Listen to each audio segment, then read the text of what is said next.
Nunca antes habías estado tan cerca de lo desconocido.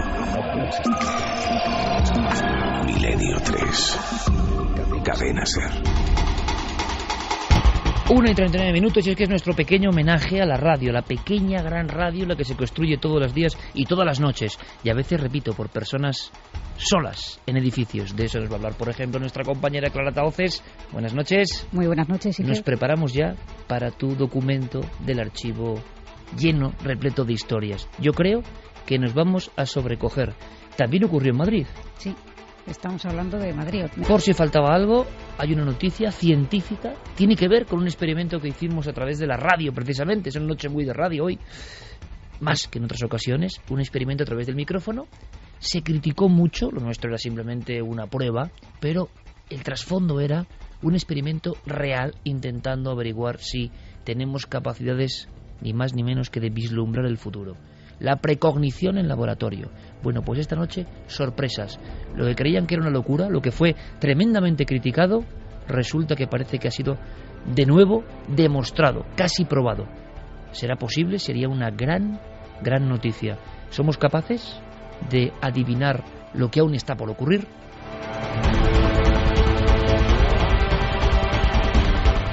Y como bien decía Carmen, realmente nosotros lo primero que tenemos que hacer es dar las gracias.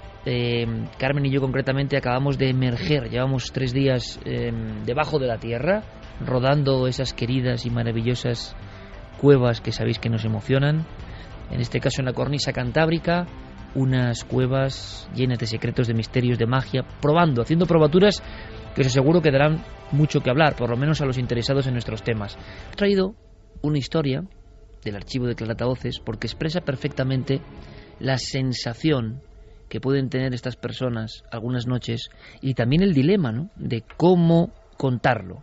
Está ocurriendo, ocurre casi cada noche, es algo evidente, pero ¿cómo contarlo? Claro, así empieza esta historia. Es una emisora no antigua, es plenos años 90, si no me equivoco. Sí, entre los años 96 y 97. Estamos hablando de Madrid. Y estamos hablando de un edificio pues con cierta solera o cierta antigüedad y que, bueno, pues ese edificio de día sabemos perfectamente, y precisamente nosotros los que estamos sentados aquí por la noche lo sabemos mejor aún, que un edificio donde se trabaja especialmente en asuntos de emisión, de radio, de día y de noche son como si fueran 2 edificios completamente diferentes. Sin ir más lejos, los pasillos de la cadena SER, cuando entras aquí por la noche, en fin, esto que está todo en penumbra, no se ve igual que cuando vienes de día para hacer cualquier otra gestión, en donde hay demasiado ruido, demasiado bullicio, demasiadas personas como para fijarte, salvo que suceda algo muy estrambótico, en que allí puede pasar algo extraño, ¿no? Y esto es precisamente lo que nos contaba Maite, la protagonista de esta historia, una compañera locutora, en este caso de programa musical. Y bueno, pues ella estaba trabajando en el turno de día y pues, todo bien, todo normal. No advertía nada extraño realmente, porque como decimos es difícil detectar estas cosas cuando hay demasiada gente, ¿no?, y demasiado bullicio. La historia surge cuando precisamente el compañero que hacía el turno de noche en los fines de semana, porque ella trabajaba entre semana en el turno de día, y el compañero que hacía los fines de semana por la noche cae enfermo, algo que ella en principio, bueno, parece normal. Más tarde llegó a comprender por qué estaba enfermo ese compañero. Y su jefa le ofrece realizar esas... ¿Y yo por qué? No, por nada. Esto al principio.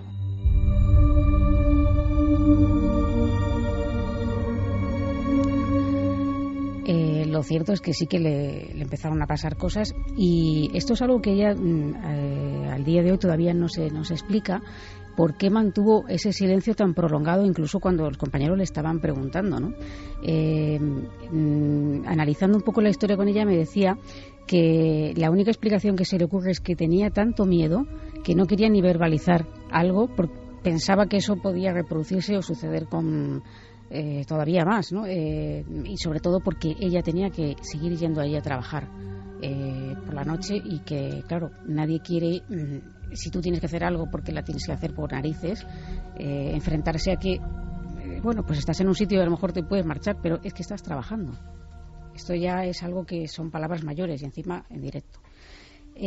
Bueno, entonces, continuando un poco con la historia, otra de las cosas que empiezan a ocurrir con muchísima frecuencia es que se oyen pisadas, como si alguien caminara por los pasillos de la emisora, por el edificio, y ella pues son pisadas rápidas. Yo le preguntaba si de hombre, de mujer, o decía que son pisadas planas, que no podría definir de qué tipo, pero vamos, no eran tacones, no eran...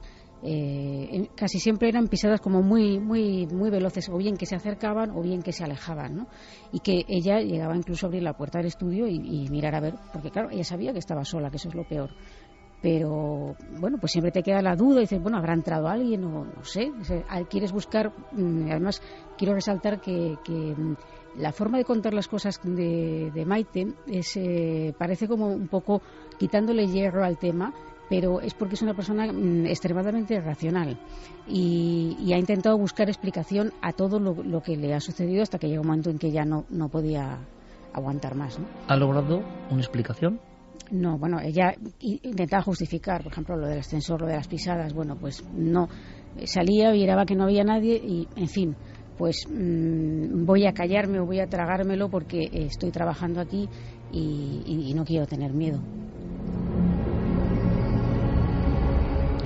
E imaginamos, y pueden pensar los oyentes, un concepto de sugestión creciente. Bueno, es posible.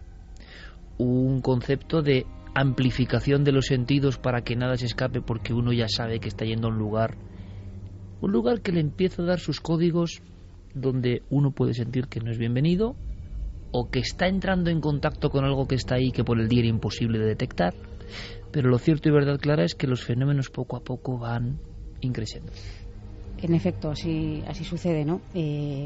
Otra de las sensaciones que tiene es que cuando está, pues imagínate cómo estás tú hablando de repente en el micrófono y la presencia, notar que hay alguien detrás de ti, esa sensación de que alguien te está vigilando, alguien te está mirando y te das la vuelta y no hay nadie, ¿no? Todo esto, cuando a ella le preguntaban que si le sucedía algo, ella lo negaba por puro instinto de supervivencia. Con el tiempo ella va viendo lo que sucede a sus compañeros y empieza a investigar un poco qué es porque dice, bueno, a mí ¿por qué me preguntas esto? A mí no me pasa nada, pero tú ¿por qué me lo preguntas? O sea, una especie de código de silencio, y ese código se va rompiendo y se va dando cuenta de que lo que le sucede a ella no solo le sucede a ella, porque ella tenía la duda, en un momento determinado, de decir, me voy a volver loca. Me lo decía así, ¿no? Y claro, cuando ve que a compañeros, diferentes compañeros, incluso me decía que solamente recuerda a un compañero en el que no le pasaba nada. Y empieza a comprobar esto, pues llega un momento en que realmente le cuesta muchísimo trabajo ir a trabajar. Clara lo está contando muy bien. Las luchas internas de la persona que en su propio lugar de trabajo empieza a ver unas cosas que no encajan y empieza, como decíamos, la propia cárcel interior. Curiosamente, en personas que nos dedicamos a contar a los demás y estamos manteniendo un gran secreto, y nos parece en parte hasta lógico. ¿Qué ocurre? Que ya no solo eran pisadas rápidas, esto es un detalle muy curioso, aproximándose casi hasta la puerta del estudio donde ella estaba, sino que también parece que empieza a haber algo similar a murmullos, voces. Sí. Sí, tanto con los cascos puestos como estamos ahora, como a veces también estando sin cascos, que esto ya pues me asusta un poco más incluso, ¿no? De repente oía como un murmullo, como una voz infantil, una voz de niño, así lo definía ella, y parecía susurrarle algo, decirle algo, pero ella no era capaz, aunque lo oía con muchísima claridad, no era capaz de descifrar o entender qué es lo que decía, porque hablaba muy deprisa, y lo último que se oía, eso sí lo entendía perfectamente, y era su nombre. Otra de las cosas que pasaba es que estando en el estudio, como podemos estar ahora, alguien golpeaba la puerta. Pero claro, no había nadie, como decimos. Entonces todo esto, cuando tú estás emitiendo en directo, porque es que ella me decía que incluso a veces le había ocurrido pues que es que había dado algún grito, porque no había podido contener. O sea, en esos programas, quien estuviera escuchando ese turno de noche probablemente oía cosas muy extrañas también, ¿no? Porque estamos, claro, muchas personas, como nos ocurre a todos, pueden tener una idea un tanto idealizada, si cabe, de la radio, ¿no? O de las grandes emisoras, como ocurre aquí. Pero es que hay muchas emisoras, muchísimas, y nosotros hemos trabajado en esas emisoras y nos sentimos muy orgullosos porque hemos aprendido gran parte de lo que sabemos, mucho o poco, más bien poco, pero de ir a la radio con tu llave, hacer el cambio de turno con el compañero y tú tener la llave del edificio, es decir, que no haya nadie, estar solo tú, los equipos encendidos, haciendo la locución y la música. Y repito, esto es un homenaje a cientos de compañeros que hay así y que hacen una maravillosa labor, ¿no? Y claro, es que no hay nadie ni en recepción. No existe la recepción, es un edificio donde está la radio. Esta es la realidad muchas veces, ¿no? Y siempre ha sido así de la radio. Yo lo digo simplemente para que todo el mundo tenga la diapositiva exacta, ¿no? De esa muchacha sola en el edificio, sin nadie, en la madrugada, y que le está pasando esto. Sí, que le está pasando esto y que está en directo y que tiene que controlar esas emociones, que imagínate que nos pase a cualquiera de nosotros en un lugar que estemos mínimamente podamos expresarnos, pues si tienes unas sensaciones ya de este calibre, pues el miedo se te tiene que notar en la voz, y si estás emitiendo en directo a veces se va a colar esas cosas, ¿no? Ella ya estaba un poco tenía miedo de ir a trabajar y sabía que en cuanto llegara, no sabía en qué momento de la noche, pero ese niño, porque era lo que más sucedía, ¿no? Escuchar la voz del niño a través de los auriculares le iba a asustar, se iba a presentar.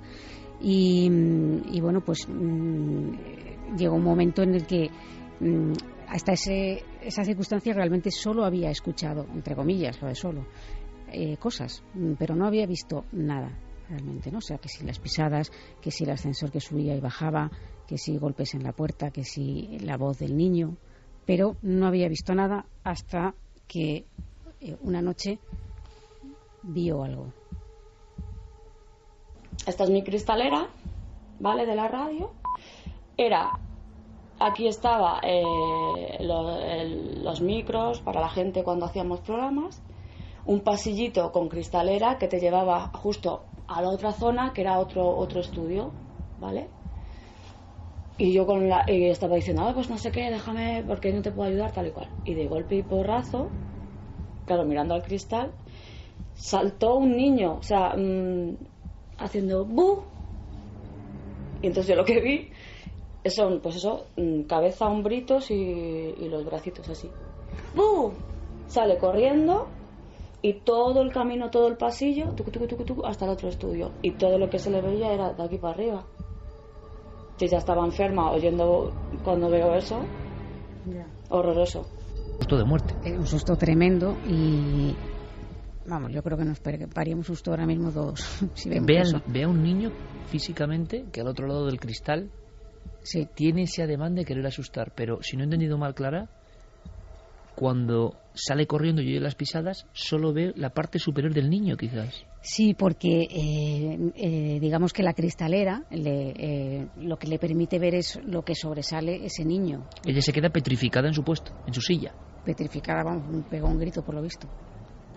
Y todo esto, pues estamos hablando en un contexto en el que ella llega a un momento en que intenta, es decir, bueno, si yo no puedo controlar esto, voy a intentar, a ver si no me entiende, a intentar hablar incluso mentalmente con el niño, o con lo que sea que es, porque ella tampoco sabía muy bien lo que era, para que me deje, porque ella tenía, por una parte, miedo a estar volviéndose loca. Es que me estoy imaginando a esa muchacha, joven, en ese momento. En ese momento, sí.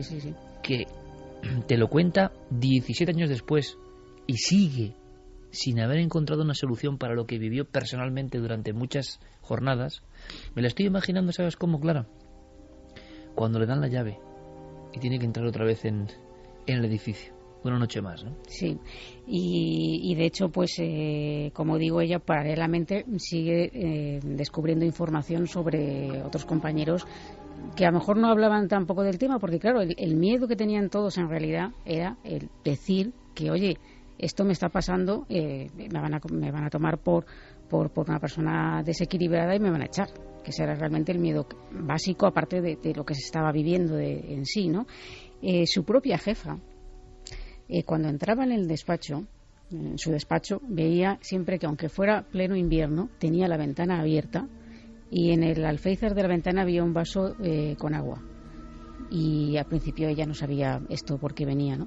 Y en cierta noche, pues varios compañeros fueron a un concierto y en el coche pues estuvieron hablando y su jefa le preguntó que, oye, Maite, ¿tú crees en los espíritus? Y de ahí esta conversación parece que derivó en un poco tabú, pero ella pudo conocer el motivo por el que su jefa colocaba ese vaso de agua y dejaba la ventana abierta. Y es que alguien le había dicho que esa era la forma de que los espíritus no entraran en los edificios.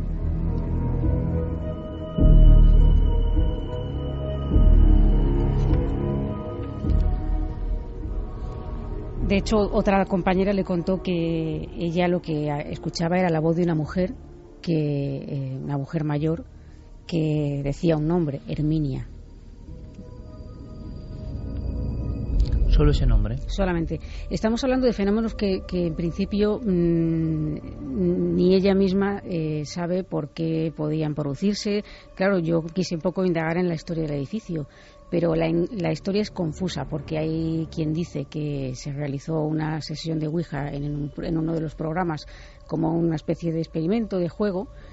También se habla de una emisión de radio donde se jugó un poco al espiritismo. Sí. Y también se habla de un posible incendio en el edificio que había anteriormente. Lo que pasa es que nada de esto lo he podido confirmar.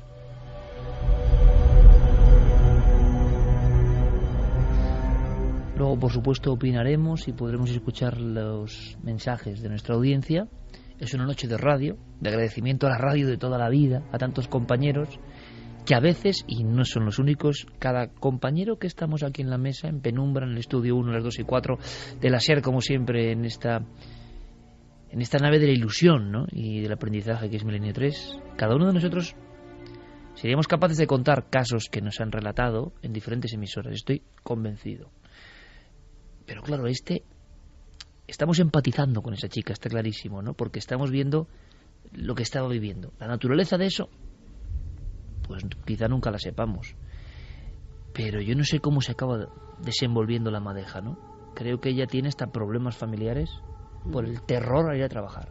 Sí, ella pues realmente no cuenta nada a nadie, como digo, ella no se explica a día de hoy por qué no lo hizo más que el hecho del miedo, y te puedo decir que pese a la forma desenfadada en que lo cuenta, en algunos momentos la voz suya temblaba. Este recuerdo, fíjate que ha pasado tiempo, no lo puede olvidar, y vamos, desde luego dice que ella no volvería a pisar ese edificio en la vida. En una de esas noches, una noche que había nevado mucho, su padre le dijo que le acompañaba a hacer el turno, que se quedaba con ella, y ella, bueno... Porque el padre ya sospechaba algo. El padre, ella no le había contado nada a su familia. ¿Pero la veía preocupada o la veía...? No, pues que como había nevado bastante y tal, pues que no quería que, a lo mejor que fuera con el coche sola, pues a lo mejor quién sabe si él la veía preocupada realmente, aunque ella no hubiera dicho nada, esto no lo sabemos, pero el caso es que la acompañó. Y ella, bueno, encantada, porque todo lo que no fuera ir sola allí, pues mejor, ¿no? Está el padre y la muchacha solos en el edificio, sí, el edificio de la radio. Y en un momento de la noche, como suele pasar, el padre se ofrece para bajar al sótano, que era donde estaba la máquina de café y de chocolate y demás, y le dice que si le trae algo, y ella, no, yo no quiero nada. Y ella pensando, sin decirle nada, joder, ve tú, pero allá con lo que te vas a encontrar. Es decir, un poco también preocupada por su propio padre, porque en el sótano era uno de esos sitios donde hacía un frío que me lo definió como frío de muerto, de esos lugares en los que entras, haces así y sale vaho, ¿no? Su madre le dijo, oye Maite, me gustaría hablar contigo, y le contó que la noche que bajó a por las bebidas, a por el café, escuchó como una serie de murmullos, como si hubiera una fiesta, como si hubiera gente, un jaleo tremendo, y una voz de mujer que sobresalía, que era una carcajada. Y el padre, por apoyo a su hija, en ese momento, pensando que quizás su hija no tenía que saber de los fenómenos, cayó la historia. ¿Para qué la voy a preocupar? ¿Para qué la voy a preocupar? Sobre todo cuando ella no había contado además nada. Es decir, ¿para qué le voy a decir esto si ella va a tener que estar yendo allí? Y, en fin, él, que era una persona muy escéptica, ahora no quiere ni oír hablar de espíritus ni de nada extraño, ¿no? Entonces, claro, cuando le cuenta esto la madre de Maite, ella dice, bueno, entonces ya se rompe y llorando le cuenta todo lo que le está pasando, todo lo que está viviendo. Es decir, esto, pues me lo imaginaba que me ibas a contar algo así, porque me ha sucedido todo esto. Y su propia madre le dice que por qué no deja el trabajo. Y dice, bueno, pero ¿y qué excusa pongo? Porque claro, una cosa es que te vayas de la emisora y otra cosa es que tengas el turno y luego tú tengas que seguir yendo a trabajar de día, ¿no? No sabía cómo hacer, la verdad. Y en ese momento ella entendió que se estaba incluso poniendo enferma y que comprendió por qué ese puesto estaba descubierto, por qué su compañero estaba de baja. Lo comprendió absolutamente todo. La historia, ella sacó la conclusión de que realmente aquel niño, entre comillas, vamos a decirlo así, no es que quisiera asustarla, no es que quisiera que ella tuviera ese pánico, pero era la actitud como de un niño que juega inconscientemente del daño que está provocando. Y yo pensando, joder, si este niño me pedía ayuda, que le ayudara, y es que no le entiendo, solo entiendo mi nombre. Y es un niño, se ponía a jugar, pues estaba conmigo, pues te pago esto, ahora te lo enciendo, ahora te hago bu, ahora salgo corriendo, ahora vuelvo, ahora te doy un golpe en la puerta, ahora me voy, ahora subo, ahora cojo el ascensor. Es que suena a niño que no para quieto. 2:09, nuestro homenaje a decir que Archivo declara a Tahoces en estado puro y que por fortuna esa mujer continuó su vida profesional sin ningún problema, sin ninguna otra experiencia extraña. Lo que fuese estaba allí, y quizá con todo el miedo que muchas personas han podido pasar, también hay un momento en el que uno sinceramente visualiza ese niño que igual está ahí y que tampoco quiere asustar, ¿no? Si es que es un niño, o el recuerdo de un niño. Vaya usted a saber. Hay un dato más que es importante. Ni la emisora en sí, ni aquel edificio en esa forma existen ya. Es como una historia absolutamente olvidada, pero que sigue estando presente en el archivo de Clara Tauces. No sé qué opinará nuestro público, pero la historia es una historia muy personal. Pues la mayoría de los oyentes dice que ellos dejarían el trabajo, no esperarían tanto y no serían tan valientes como esta mujer, y abandonarían su puesto de trabajo ante tales fenómenos y tan espectaculares además. Nancy, por ejemplo, dice: la escena del niño asustándola y saliendo corriendo se me ha quedado grabada en la memoria, se me han puesto los pelos de punta. Talem, Virgen del Perpetuo Socorro, que valor el de esta chica, yo solo con el niño ya me muero. Cancela Freire, lo peor, no poder contar nada por miedo a que te tomen por loca. Efrén Valverde, si hiciera una sesión de Ouija durante una emisión de radio, ya es una prueba del por qué ocurren aquellos fenómenos. Aquí podríamos hacer un pequeño paréntesis, compañeros, porque esto sí que me ha parecido, yo desde luego nunca lo había escuchado, pero no sé si se pudo comprobar o no, pero por lo menos los compañeros contaban que se había hecho una emisión de Ouija en vivo, y claro, no sé hasta qué punto o en qué tono se hizo, ¿no? Porque a veces nos cuenta la historia, no lo sé, pero a veces parece que ocurre cuando se hace en tono de sorna, en tono de, bueno, un juego, en tono de ridiculización, resulta que es cuando pueden pasar algunas cosas, ¿no? Bueno, esto suena también un poco a veces a la leyenda urbana que se genera en los lugares donde ya pasa algo antes y se intenta poner una respuesta, ¿no? Ocurría, por ejemplo, fíjate, a mí me recuerda mucho, tanto por el tema de la Ouija como por la imagen que ven, a lo que contamos en su día de la Plaza de los Aparecidos en Albacete, la plaza del periodista Antonio Andújar, unos edificios donde aparecían en una de las casas en concreto un grupo de niños como antiguos, vestidos con un babi, también antiguo, que no se le veían los pies, que parecían flotar en medio de los pasillos y que se dedicaban a hacer travesuras típicas de niños de esas edades, ¿no? Como golpear los cristales, esconderse en algunas habitaciones.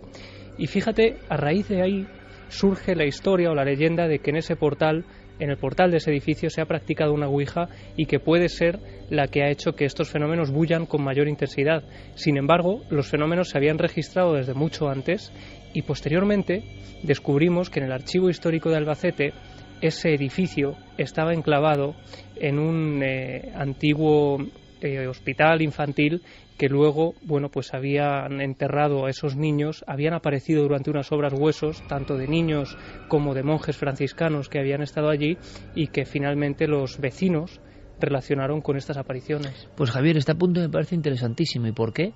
Porque a veces cuando ocurren una serie de cosas, un rosario de cosas, la explicación actual o la búsqueda actual es: ¿hubo alguna sesión de espiritismo? ¿Se utilizó la ouija? Y puede ser que fuese así o que sea una forma de autoexplicación de los seres humanos del siglo XXI o del siglo XX para intentar dar un origen inicial a los fenómenos, ¿no?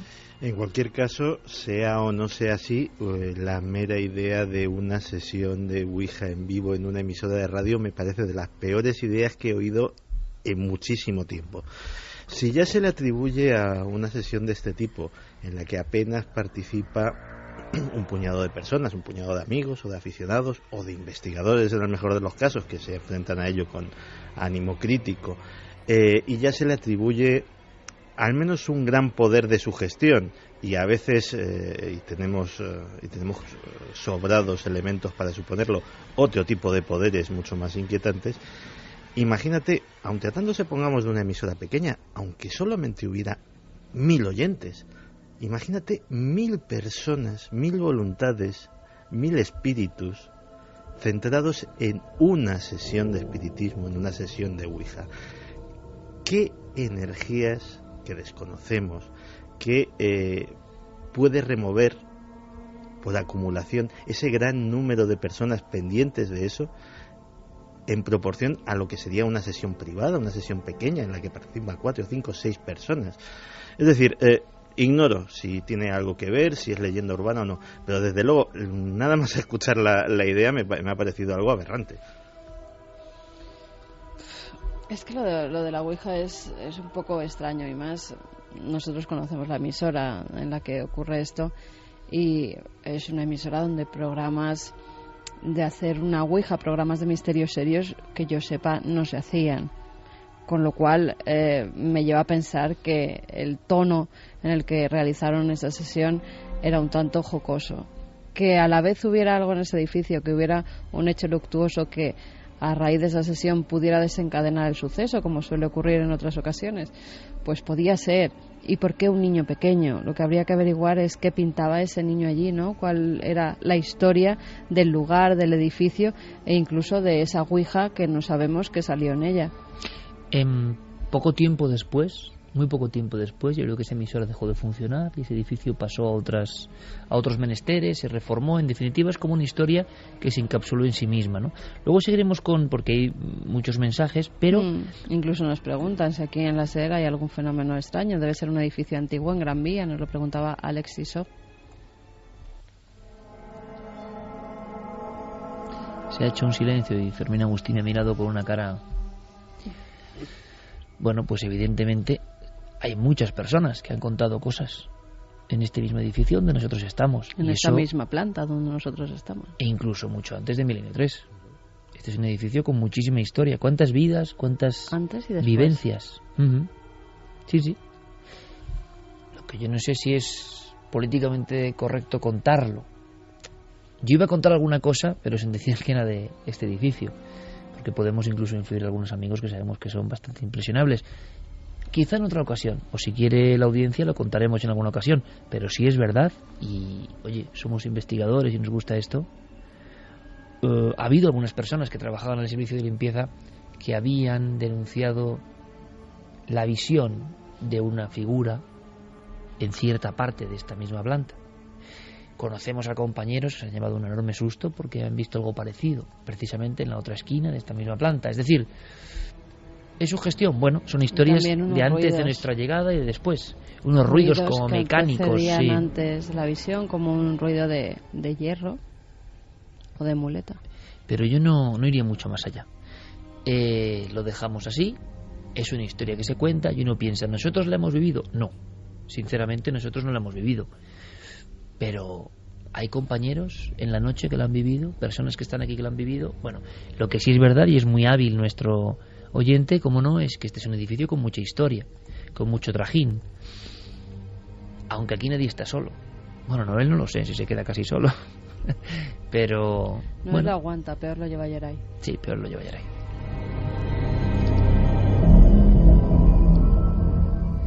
Y por descomprimir un poco, bueno, con Fermín el peligro es para el espíritu, ¿no? Con Fermín el peligro es para el espíritu. Vamos a continuar con más cosas, con más historias. Hay más casos, hay muchos casos, ¿eh? Una radio en Algeciras, por ejemplo, también hablaba de esa visión que yo contaba en un principio, tal y como a mí la narraron, y en este caso los directores de esta emisora nos lo contaron directamente. Y para resumir, era esa pecera, ese cristal que divide como dos mundos en la radio, ¿no? Y estar el locutor hablando, y detrás del locutor, en una de las sillas donde a veces hay personas, el propio técnico cree que hay un invitado o alguien que espera, alguien sentado, elegantemente vestido, con la mirada fija, curiosamente, no en el locutor que da la espalda y que está hablando, sino en el técnico. Le está mirando a través del cristal constantemente. Cuando sale y hablan con el protagonista de esta historia, vuelven los dos y no hay nadie. No hay otra forma de salida. En fin, historias así en la radio hay muchas. Es su gestión, son muchas. Antiguas, sí, no sé si muchas. ¿Te acuerdas en una radio antigua donde también trabajamos y en la que había una especie de foso que era un teatrillo antiguo? Esa sí que era una radio inquietante. Mucho. Y donde por las noches, algunas noches... Y hemos trabajado allí, Santiago, tú y yo. Sí, se veía un personaje que parecía estar acudiendo a una escena de teatro que ya no existía. Lo veían sentado en las butacas, tanto los locutores que estaban en la cabina, en medio estaba ese teatro, ese foso. No me acordaba yo de esa historia. Sí. Y la pecera quedaba bastante alejada y desde los dos lados estaban viendo que había alguien físico que estaba sentado justo abajo viendo un antiguo teatro, quién sabe. Nuestro homenaje a la radio. Podríamos añadir algo más con compañeros de otras emisoras. Tenemos un documento, Carmen, que nos pasaba Diego Marañón, interesante, porque aquí yo creo que no hay consignas ni insignias y nosotros siempre que hablamos de la radio en mayúsculas y a la que pertenecen, en mi opinión, todos los profesionales que se dedican a contar cosas, ¿no?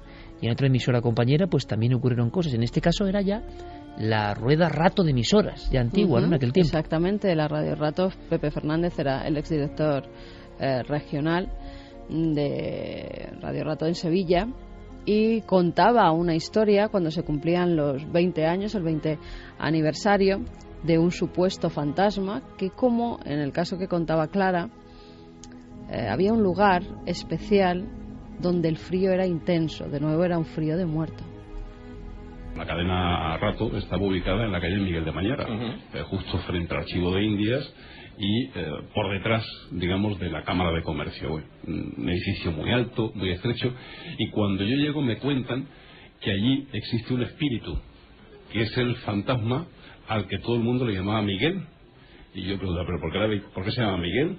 No, es el espíritu de Miguel de Mañara. Bueno, yo en estas cosas ni creo ni dejo de creer, respeto profundamente todas estas cuestiones, pero claro, hasta que conforme pasan los días empiezan a surgir acontecimientos, y cuando supimos que nos íbamos de Miguel de Mañara, una tarde me viene yo estaba en el despacho de la primera planta, esto ocurría en la segunda, me viene Mercedes Franco muy asustada, que de pronto el locutorio se ha convertido en una especie de frigorífico, que el aire acondicionado no estaba puesto y que ha empezado, pues se abre la puerta y una ola de frío. Todo el mundo interpretó que el fantasma de Don Miguel estaba por allí.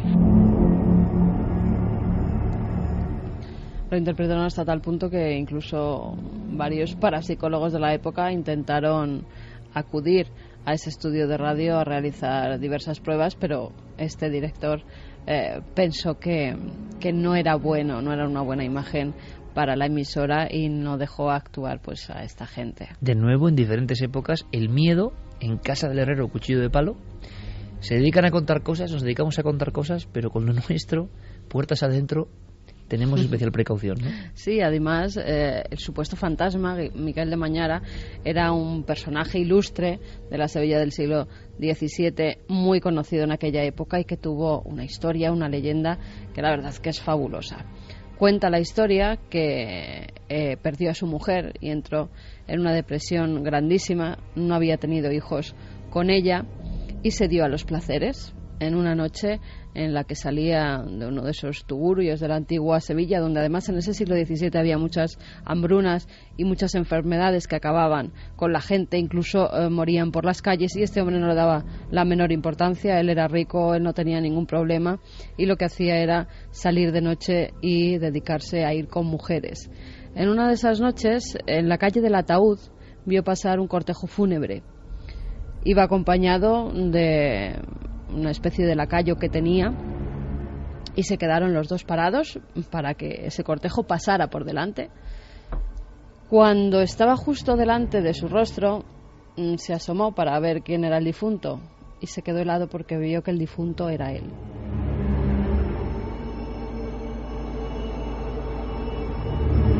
Desde entonces su vida cambió para siempre, porque ese cortejo fúnebre no llevaba a nadie alrededor, solo era el carruaje con él en el ataúd metido. No tenía amigos, no tenía gente que le quisiera. Desde entonces su vida varió por completo, se dedicó a los pobres, se dedicó a los enfermos. Parte de su fortuna la legó para hacer hospicios, para ayudar a aquellos que no tenían dinero donde ser enterrados, para hacer hospitales.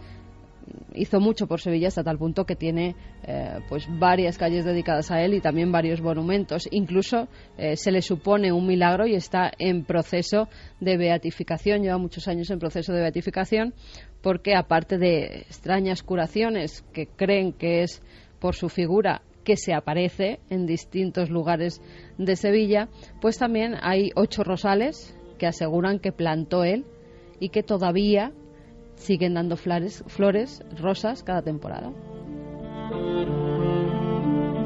Yo creo que todos teníamos el nombre de Mañara por la famosa poesía de Machado y la canción de Serrat después, ¿no? Pero hemos conocido un poco más en esta postal de la historia. Es lo que tiene el misterio. Ahora miles de personas buscarán cosas de Mañara en Internet y eso nos da una gran responsabilidad y es un honor, ¿eh? Reconocer a personajes que estaban ya y de repente una postal de misterio te los conduce al interés. Y parece mentira que haya tanto borrico que reniegue del misterio cuando es una forma de aproximarse a figuras, ¿no? De darnos una dimensión humana.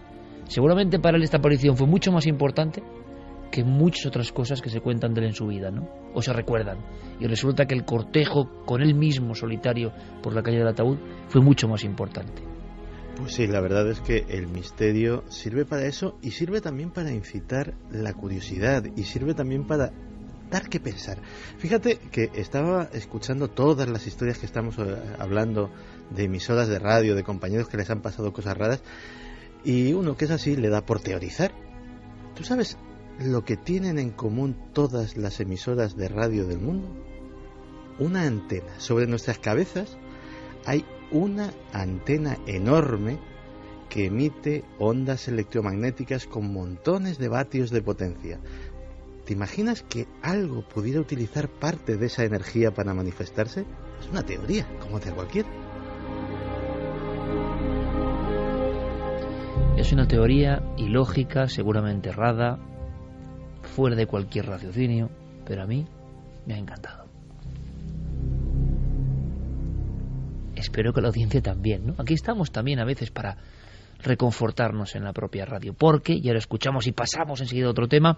La actualidad continúa y hay muchas cosas. Vamos con los últimos mensajes sobre este tema, pero ¿qué ocurre? Pues ocurre que tenemos que tener pues todavía más entusiasmo. No sé qué podemos hacer, ¿no? Seguir pasándolo bien, ¿no, Clara? Que al final es lo que... Para eso nos juntamos aquí en una especie de, no sé, de reunión de otro tiempo a veces, o futurista en otras, cada sábado por la noche, en vez de estar haciendo otras cosas, ¿no?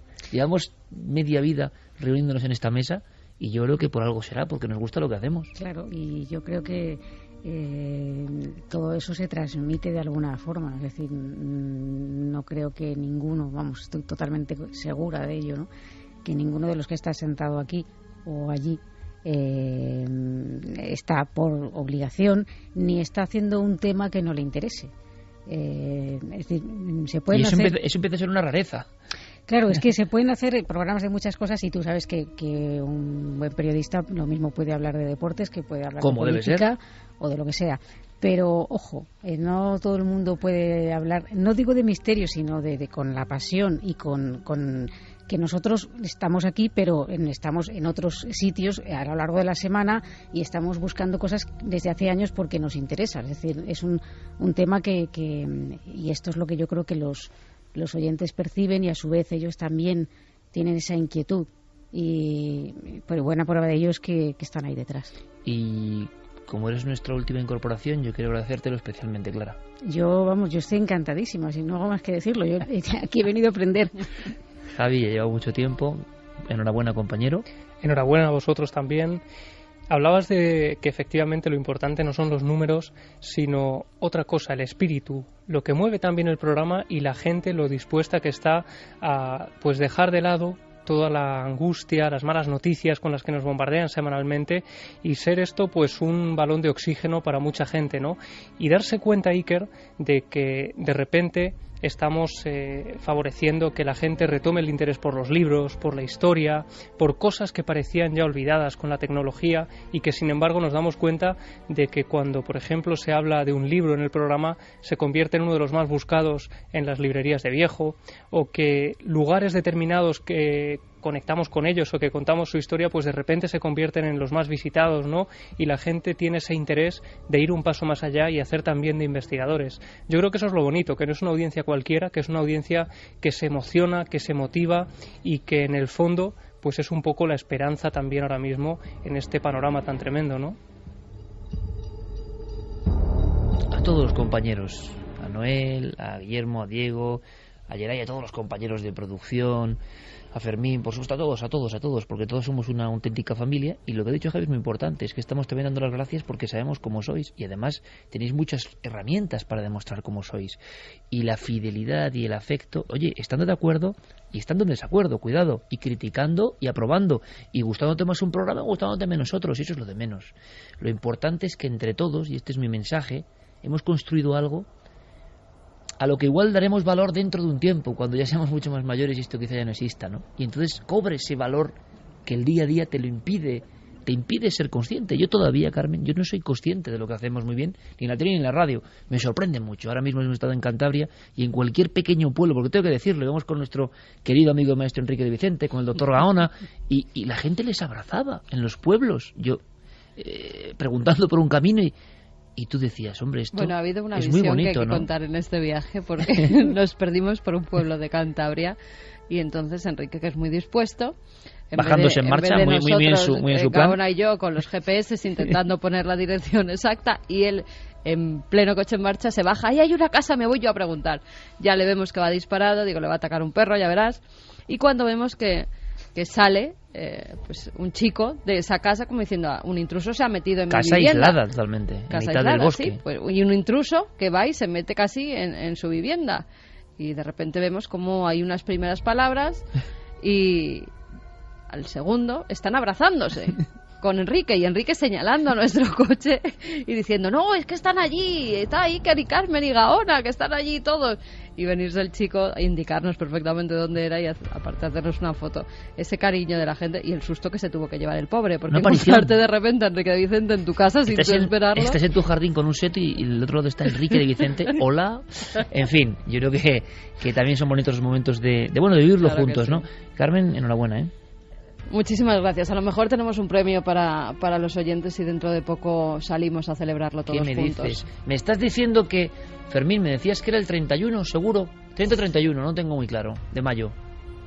31 de mayo, sábado. Pero hay que confirmarlo. No podemos decir todavía nada. No podemos decir nada. En cuanto tengamos los datos, sí lo decimos para que hagáis vuestros pero planes atención, y acudáis. Vamos a decir un poco en plan Antonio Josales, en homenaje. Atención. No, él decía, atención, las alertas OVNI. Digo que no cuentes mucho. El día 31, sábado, mayo, ir preparando. No hagáis planes, si es posible, porque si sale lo que estamos preparando, va a ser muy hermoso. y va a ser ya como, no sé, un fin de fiesta maravilloso, ¿no? Casi de temporada. Casi otro fin de temporada, y yo creo que va a ser bonito. ¿A cielo abierto? Pues posiblemente, ojalá. Luego iremos con... Bueno, dime algún mensaje, porque me pide paso Diego Marañón, porque hay una noticia que nos interesa a todos, muy de reflexión, por cierto. Neil Van Garrett dice: la historia de Miguel el fantasma da para una buena película. Yo me imagino la del tipo Tim Burton en sus buenos años. Beatriz dice: ¿por qué las emisoras de radio, estos entes buscan dar a conocer sus historias a través de los que hablan por el micrófono?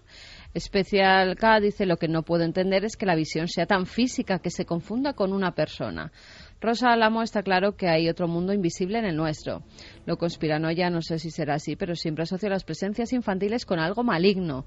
Nada nos baja tanto la guardia. Miguel Delgado: gracias por este programa dedicado a los que participamos en radios locales. Muy identificado con el testimonio. Miguel, cuéntanoslo. Por favor, tomaremos buena nota. Luego continuamos, hay muchísimas personas interviniendo en las redes sociales, ya sabéis, en Facebook, en Twitter, Nave del Misterio, con nuestro compañero Guillermo León. Ahora pide paso Diego. 2:38, interesante lo que viene a continuación, cambiamos el tercio radicalmente. Hay experimentos de vanguardia. Nosotros recibimos, como tantos otros en 2010, una noticia que luego se diluyó, como siempre, sobre un trabajo en laboratorio que hablaba de que el cerebro humano podía anticiparse al futuro. Ni más ni menos, que lo que llamamos precognición podía ser una realidad probada. Y una noche en el 2010, en fin, nos gustan estas locuras y estas cosas, hicimos exactamente esto. Viajemos en el tiempo, no el futuro, sino el pasado. 2010, una noche, Milenio 3, una de tantas, y ocurría en vivo esto. Bueno, pues vamos a poner una música, un fondo musical. Noel Calero, nuestro compañero, Carlos Largo y Fermín Agustí, que también han actuado en este proceso como notarios de lo que va a ocurrir, sin trampa ni cartón. Hacemos, por tanto, la experiencia, y habíamos hablado, Carmen, de transmitir. Tenemos aquí, fíjate la carta, y habíamos pensado en un minuto, más o menos, estar concentrándonos en ella, ¿no? Vamos a escuchar esta música calmada que nos permita dejar todo de lado. Y durante aproximadamente un minuto aquí no diremos nada, se escuchará solo la música, pensaremos en la carta que tienes justo ahí encima e intentaremos transmitírsela a nuestros oyentes a través del pensamiento. Les pido por favor a Noel, a Carlos y a Fermín, para mí es importante que hagamos todos juntos este experimento, que nos concentremos en la figura, que le demos en nuestra mente. Comienza el experimento en vivo en Milenio 3. Y ahora es Noel con una simple subida de regleto del sonido. También es la magia de la radio, ¿no? Con la misma sintonía, une el pasado y une el ahora. Yo ahora estoy en el 2014. Diego Marañón, compañero, buenas noches. Muy buenas noches, Iker, a todos. Enhorabuena, compañero. Muchas gracias, igualmente para todos. ¿Cómo salió aquel experimento que hicimos de intento de transmisión telepática? Mucha gente a favor, mucha gente en contra, estáis locos, lo de siempre. ¿Pero cómo salió? Pues era la 1:40 del 12 de diciembre de 2010. A esa hora, todos vosotros pensabais en una carta Zener. Todo el mundo sabe lo que es. Es una carta que tiene uno de esos 5 símbolos, círculo, cruz, ondas, cuadrado y estrella, y la gente intentaba votar a través de ikerjimenez.com qué carta era esa que todo el mundo estaba pensando ahí en la mesa. Bueno, los resultados fueron que la carta que vosotros elegisteis, que era el círculo, fue la segunda opción más votada. Obtuvo un 21,6% de los votos de la gente. La primera opción fueron las líneas onduladas, un 30,8%, y el resto de porcentajes se repartieron entre las 3 opciones restantes, Iker. ¿Y el resultado significa algo? ¿O simplemente se queda ahí como una cuestión dentro de la normalidad? ¿Salió más o menos bien según los especialistas? ¿Lo analizamos en su día o no? Salió más o menos bien, sí, porque este experimento venía a colación del trabajo de Daryl Bem, que es un profesor de la Universidad de Cornell, que en 2010 hizo una serie de experimentos que parecían demostrar que existía una especie de efecto de precognición, que la precognición era algo real.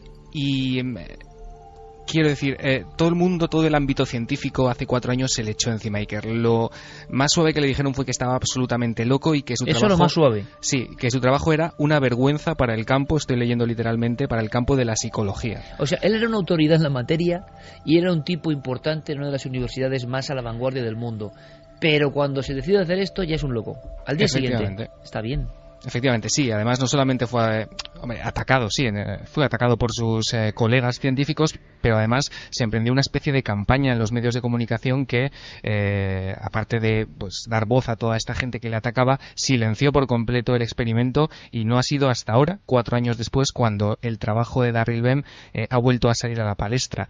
Y ha vuelto a salir a la palestra, Iker, porque después de esa enorme polémica, lo que pensó Daryl Bem es que era necesario repetir esos experimentos, volver a trabajar sobre ellos para, de alguna manera sanar su reputación, ¿no? Diego, pero hay una cosa importante que quiero que la audiencia entiende, y es un tema complejo, ¿eh? O sea, no es fácil trasladarlo a palabras muy llanas y que yo el primero entendamos todos, ¿no? Uh-huh. ¿En qué consistía el experimento de Daryl Bem que ahora ha vuelto a ser puesto a prueba? Pues es muy fácil, fíjate. Ese trabajo, Iker, no solamente tiene implicaciones psicológicas en la psicología, sino también para la física. ¿Por qué? Porque Daryl Bem dice que el futuro puede estar influyendo de forma significativa en nuestro presente. Te lo explico en otras palabras. Que, por ejemplo, lo que piensa la gente ahora mismo, en este preciso momento, está causado por algo que va a ocurrir 1 minuto después o 2 minutos después.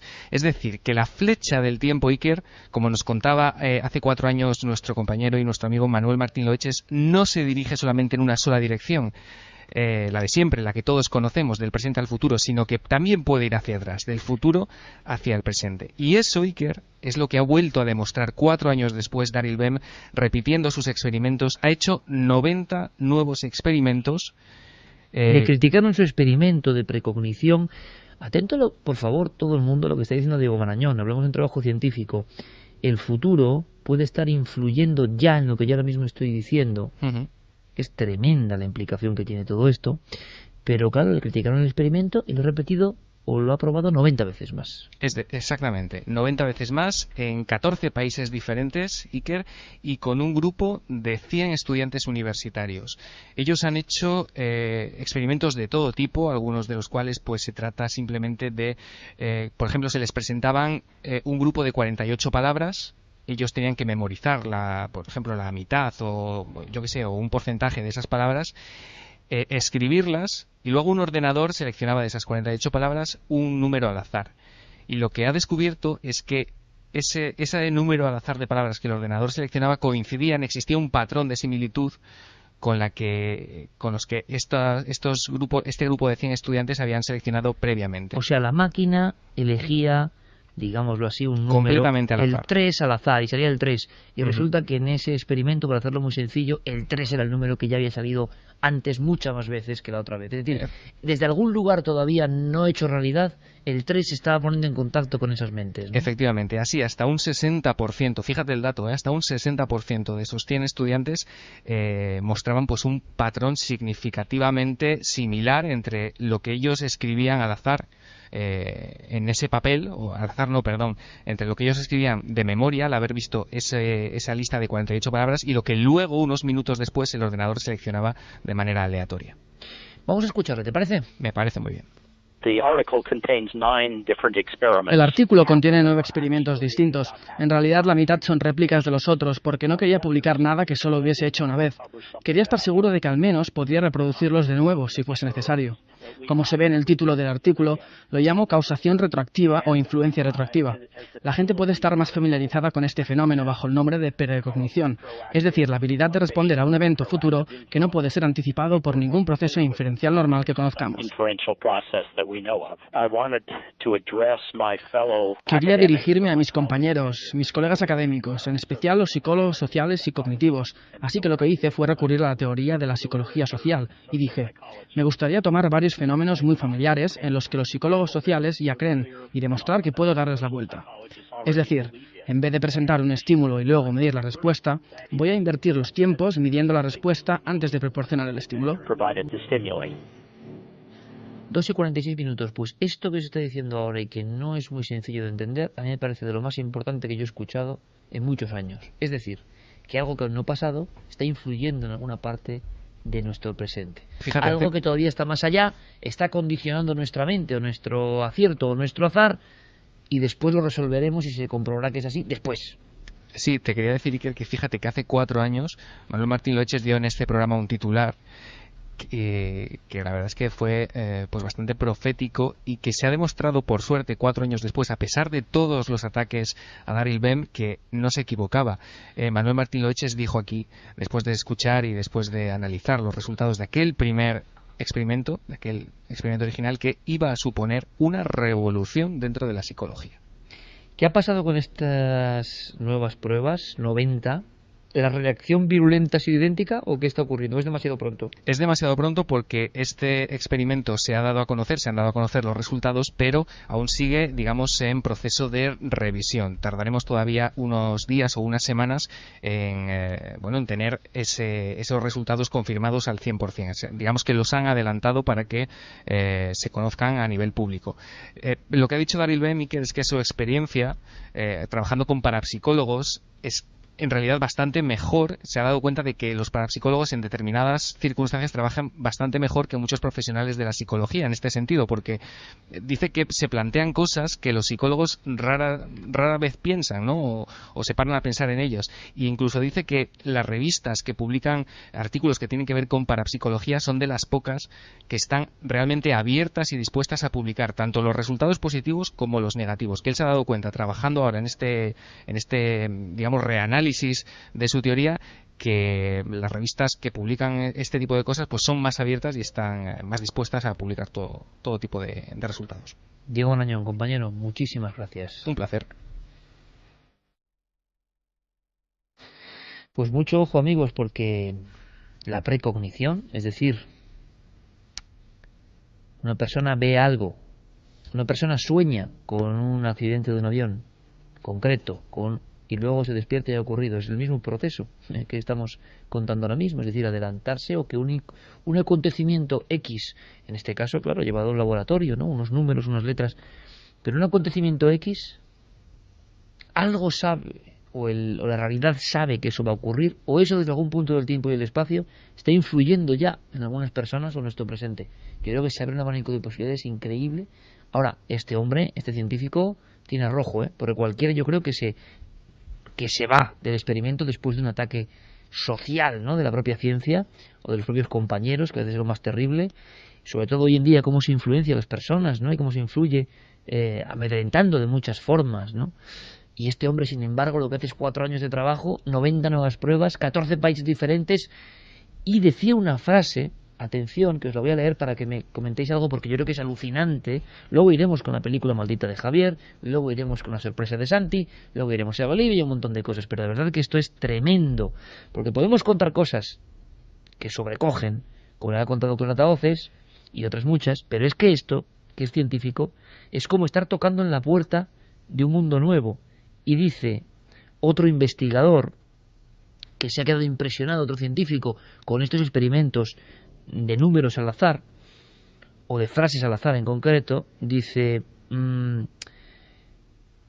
este análisis, este experimento que se acaba de realizar, estas nuevas pruebas, proveen una evidencia adicional, indicando que lo que molesta a los críticos es su creencia de cómo la naturaleza se comporta, más que la forma en la que realmente se comporta. Es decir, hay una creencia de cómo tienen que ser las cosas, y de pronto la naturaleza se comporta de una forma distinta, y eso desarma hasta los más preparados. En este caso nadie podía imaginar que frases o números que luego son elegidos por una computadora al azar coinciden con algo que las personas han escrito antes. Hay un fenómeno ahí que, si seguimos tirando del hilo, acabamos en las visiones del futuro que muchas personas tienen, acontecimientos que no han pasado, que algunas personas pueden ver. Pero en el fondo, fíjate que se trata de tabular, de demostrar científicamente algo que en el fondo pertenece a la cotidianeidad y a la vida diaria de muchísimas personas, y que en el fondo los únicos que no lo saben o no lo quieren saber son los científicos más racionales. ¿Cuántos de los amigos que nos están escuchando ahora no les ha pasado lo que todos estamos ahora mismo pensando? Piensas en una persona, suena el teléfono, es esa persona. ¿Cuántos, desde que existen los reproductores de música digitales, pones tu colección de canciones completamente al azar, que el iPod o el reproductor que sea las coloque en el orden que le apetezca? Matemáticamente al azar. Y sabes cuál va a ser la próxima. No sabes cómo, pero lo sabes. Y efectivamente salta. Eso, si ahora mismo, y no voy a preguntarlo en las redes sociales porque nos van a llover los mensajes de Pregúntalo, no sé. Sí, que el que tenga, de verdad, que nos lo haga llegar, los que hayan vivido experiencias de ese tipo. Eso forma parte de la vida cotidiana, de los pequeños milagritos que todos vivimos todos los días. De los destellos que significan algo, pero que nos han obligado a pensar que no significan nada. Efectivamente. Y es muy bueno que un valiente se dedique a poner esa realidad en el lenguaje de la ciencia. Mire usted, estadísticas, números, tabulaciones, es que esto es así, punto. Lo que pasa es que muchos científicos te dicen que tu cerebro actúa unos milésimas de segundo antes de que suene la canción, pero que esta ya estaba sonando. Es la explicación racional que dan, sobre todo la gente que estudia el cerebro. Claro, pero aquí se ha probado que no. En este experimento sí. Claro. Oye, a mí me ha pasado de tararear casi una canción, ponerte los auriculares, también activar el modo aleatorio y que suene esa canción. Eso ya es una cosa un poco... Yo creo que a lo mejor lo que molesta más no es en sí... Y es bueno que habléis de cosas cotidianas, ¿eh? Perdón, permíteme, Clara, porque Santi lo ha hecho muy bien, como siempre. Es decir, oiga, no piensen solo en trabajos de laboratorio, no piensen en doctores muy sesudos que están haciendo máquina de números aleatorios, me imagino a Gaona, ¿no?, con el Gileron la otra, pero piensen en lo que les ocurre habitualmente y que nos han obligado a pensar que es casualidad. Claro, cuando la casualidad ocurre tantas veces, ¿verdad, Clara? Claro. Uno empieza a pensar que igual es algo más de casualidad que no entendemos. Claro, porque yo creo que lo que puede molestar realmente, lo que se desprende de esta frase que has leído, es que nos rompen los esquemas. Es decir, que los esquemas en realidad nosotros ya los tenemos rotos porque cotidianamente vemos como la telepatía, por ejemplo, es algo, suena el teléfono, tú ya sabes quién está llamando y a lo mejor es una persona con la que no hablas en meses, no tiene ninguna lógica que tú hayas pensado en esa persona, pero bueno, son cosas que experimentamos y que sabemos, pero hay quien se empeña en decir que eso no es así, que tiene otros mecanismos, que no sé qué, y la pena es que luego a este tipo de investigaciones se les da poca cancha y en cambio se les da cancha a otras que tienden a desmitificar, a decir, no, es que ya se explicó, eso ya se explicó. ¿Y qué hay de fondo? Pues hay de fondo un dominio absoluto de lo más dogmático, porque, ojo, hablábamos de Manuel Martín Loeches, al que, por supuesto, entrevistaremos, indagaremos con él, qué opina, y la semana que viene tendremos más datos, ¿no?, porque yo creo que es muy interesante. Pero él es una eminencia mundial en neurociencia, y él está en cuarto milenio. Y está encantado, y está asombrado permanentemente, y está haciendo experimentos. Es decir, hay una pelea interna muy fuerte porque la sociedad no sepa esto. Esto no quiere decir que de repente todo el mundo adivine lo que va a pasar. No, si no hablamos de eso. Pero hablamos de que no nos rebajen la capacidad milagrosa del ser humano de a veces sentir cosas que quizá dentro de un milenio se estén riendo de nosotros, porque ya las sabrán. Y sabrán que estábamos en los umbrales de algo que era importante. El pasado y el futuro, nos han contado que son cosas, y resulta que parece que en ciertos momentos cuando se ponen a experimentar nada está tan claro, ¿no? Resulta que lo que está por pasar ya está en contacto contigo, o algo de ti ya lo sabe, y eso se muestra de una forma tan gráfica, ¿no?, como exámenes concretos, elección de palabras y máquinas, ordenadores que al azar las reproducen. Es que yo creo que es un experimento muy inteligente, por cierto, porque hay ni trampa ni cartón. Y lo importante también de este científico, que se ha dado cuenta de repente que esos medios ultracientíficos que antes le apoyaban, de repente él saca esta investigación y solo interesa a los medios donde, de forma especializada se habla de misterio, ¿no? Que se han convertido casi también en un contenedor de esos científicos que de repente van por el área de la vanguardia, se alejan un poco del camino del dogma y deciden investigar por su cuenta este tipo de cosas, con todos los medios científicos posibles, y tanto si salen los resultados como si no, estos medios especializados en misterio, como decía, publican esas informaciones porque los otros deciden mejor no hacerlo. Parece que desprestigia y, por fortuna, estos científicos se van dando cuenta de que al final hay quien presta atención también a este tipo de informaciones y de teorías, ¿no? Hay una batalla abierta clarísima al nivel cotidiano de las personas, al nivel de los medios y al nivel de los científicos, y ocurre, y son posturas irreconciliables. ¿Y quién sale perdiendo? Pues al final sale perdiendo el usuario, sale perdiendo la persona que nos está oyendo ahora mismo, ni siquiera nosotros, que nosotros en el fondo, para que nos quiten la fe en el misterio hace falta mucho, pero las personas que tienen influencias permanentes de lo que es la realidad tal y como les cuentan, pues tienden a estar desinformadas, porque hay un interés concreto en que si se habla de estas cosas se hable para mal, en destacar solo para mal. Yo voy a contar una pequeña anécdota y luego seguiremos con un montón de historias, pero como acabamos de llegar de las cavernas, vamos a hablar de científicos con nosotros hace unas horas exactamente, por lugares casi intransitables, y me decían, científicos del máximo nivel, qué contentos estaban de colaborar con nosotros, pero qué palos les daban algunas veces entre los ámbitos más cerrados. ¿Cómo es posible que tú vayas a ese programa? Y luego resulta que invitamos al que ha dicho eso y también viene encantado. Entonces uno dice, bueno, ¿qué pasa aquí? ¿Qué ocurre aquí? ¿Qué clase de peleas hay aquí? Al final, nosotros estábamos haciendo una serie de pruebas muy vanguardistas de captación de sonidos, de campos de diferentes intensidades, de experimentación en esos lugares que creemos que son muy potentes. Era un trabajo que, si no puede catalogarse de científico, a los científicos punteros en España de las cavernas les interesaba mucho, porque es una información cuando menos complementaria y científica en el aspecto de cómo es tomada, porque es tomada por programas, por ordenadores, por emisores de sonido que retumban de cierta forma, que se puede comparar una caverna con otra, que se puede saber si en ciertas áreas de arte rupestre donde se pintaba había predominancia, digamos, de un tipo de sonidos o de otros. Bueno, en fin, un mundo maravilloso. Ahí tienes dos caras. El científico, que habitualmente encima es el más importante en su cargo o en su currículum, que es el que le interesa. Y luego hay, yo tengo que decirlo, a mí me da igual, hay un montón de personas, o por lo menos el mismo número, que ni tienen ese currículum, ni son como el de verdad top en su campo, que son los que critican eso, que simplemente está dando una información complementaria. Es como si hubiera un enorme miedo a saber del misterio que está en nosotros mismos. Oiga, el extraterrestre está muy bien, y el fantasma está muy bien, y lo que usted quiera, pero dentro de nosotros parece que hay una serie de cosas que nos están ocultando durante mucho tiempo, a lo largo de mucho tiempo.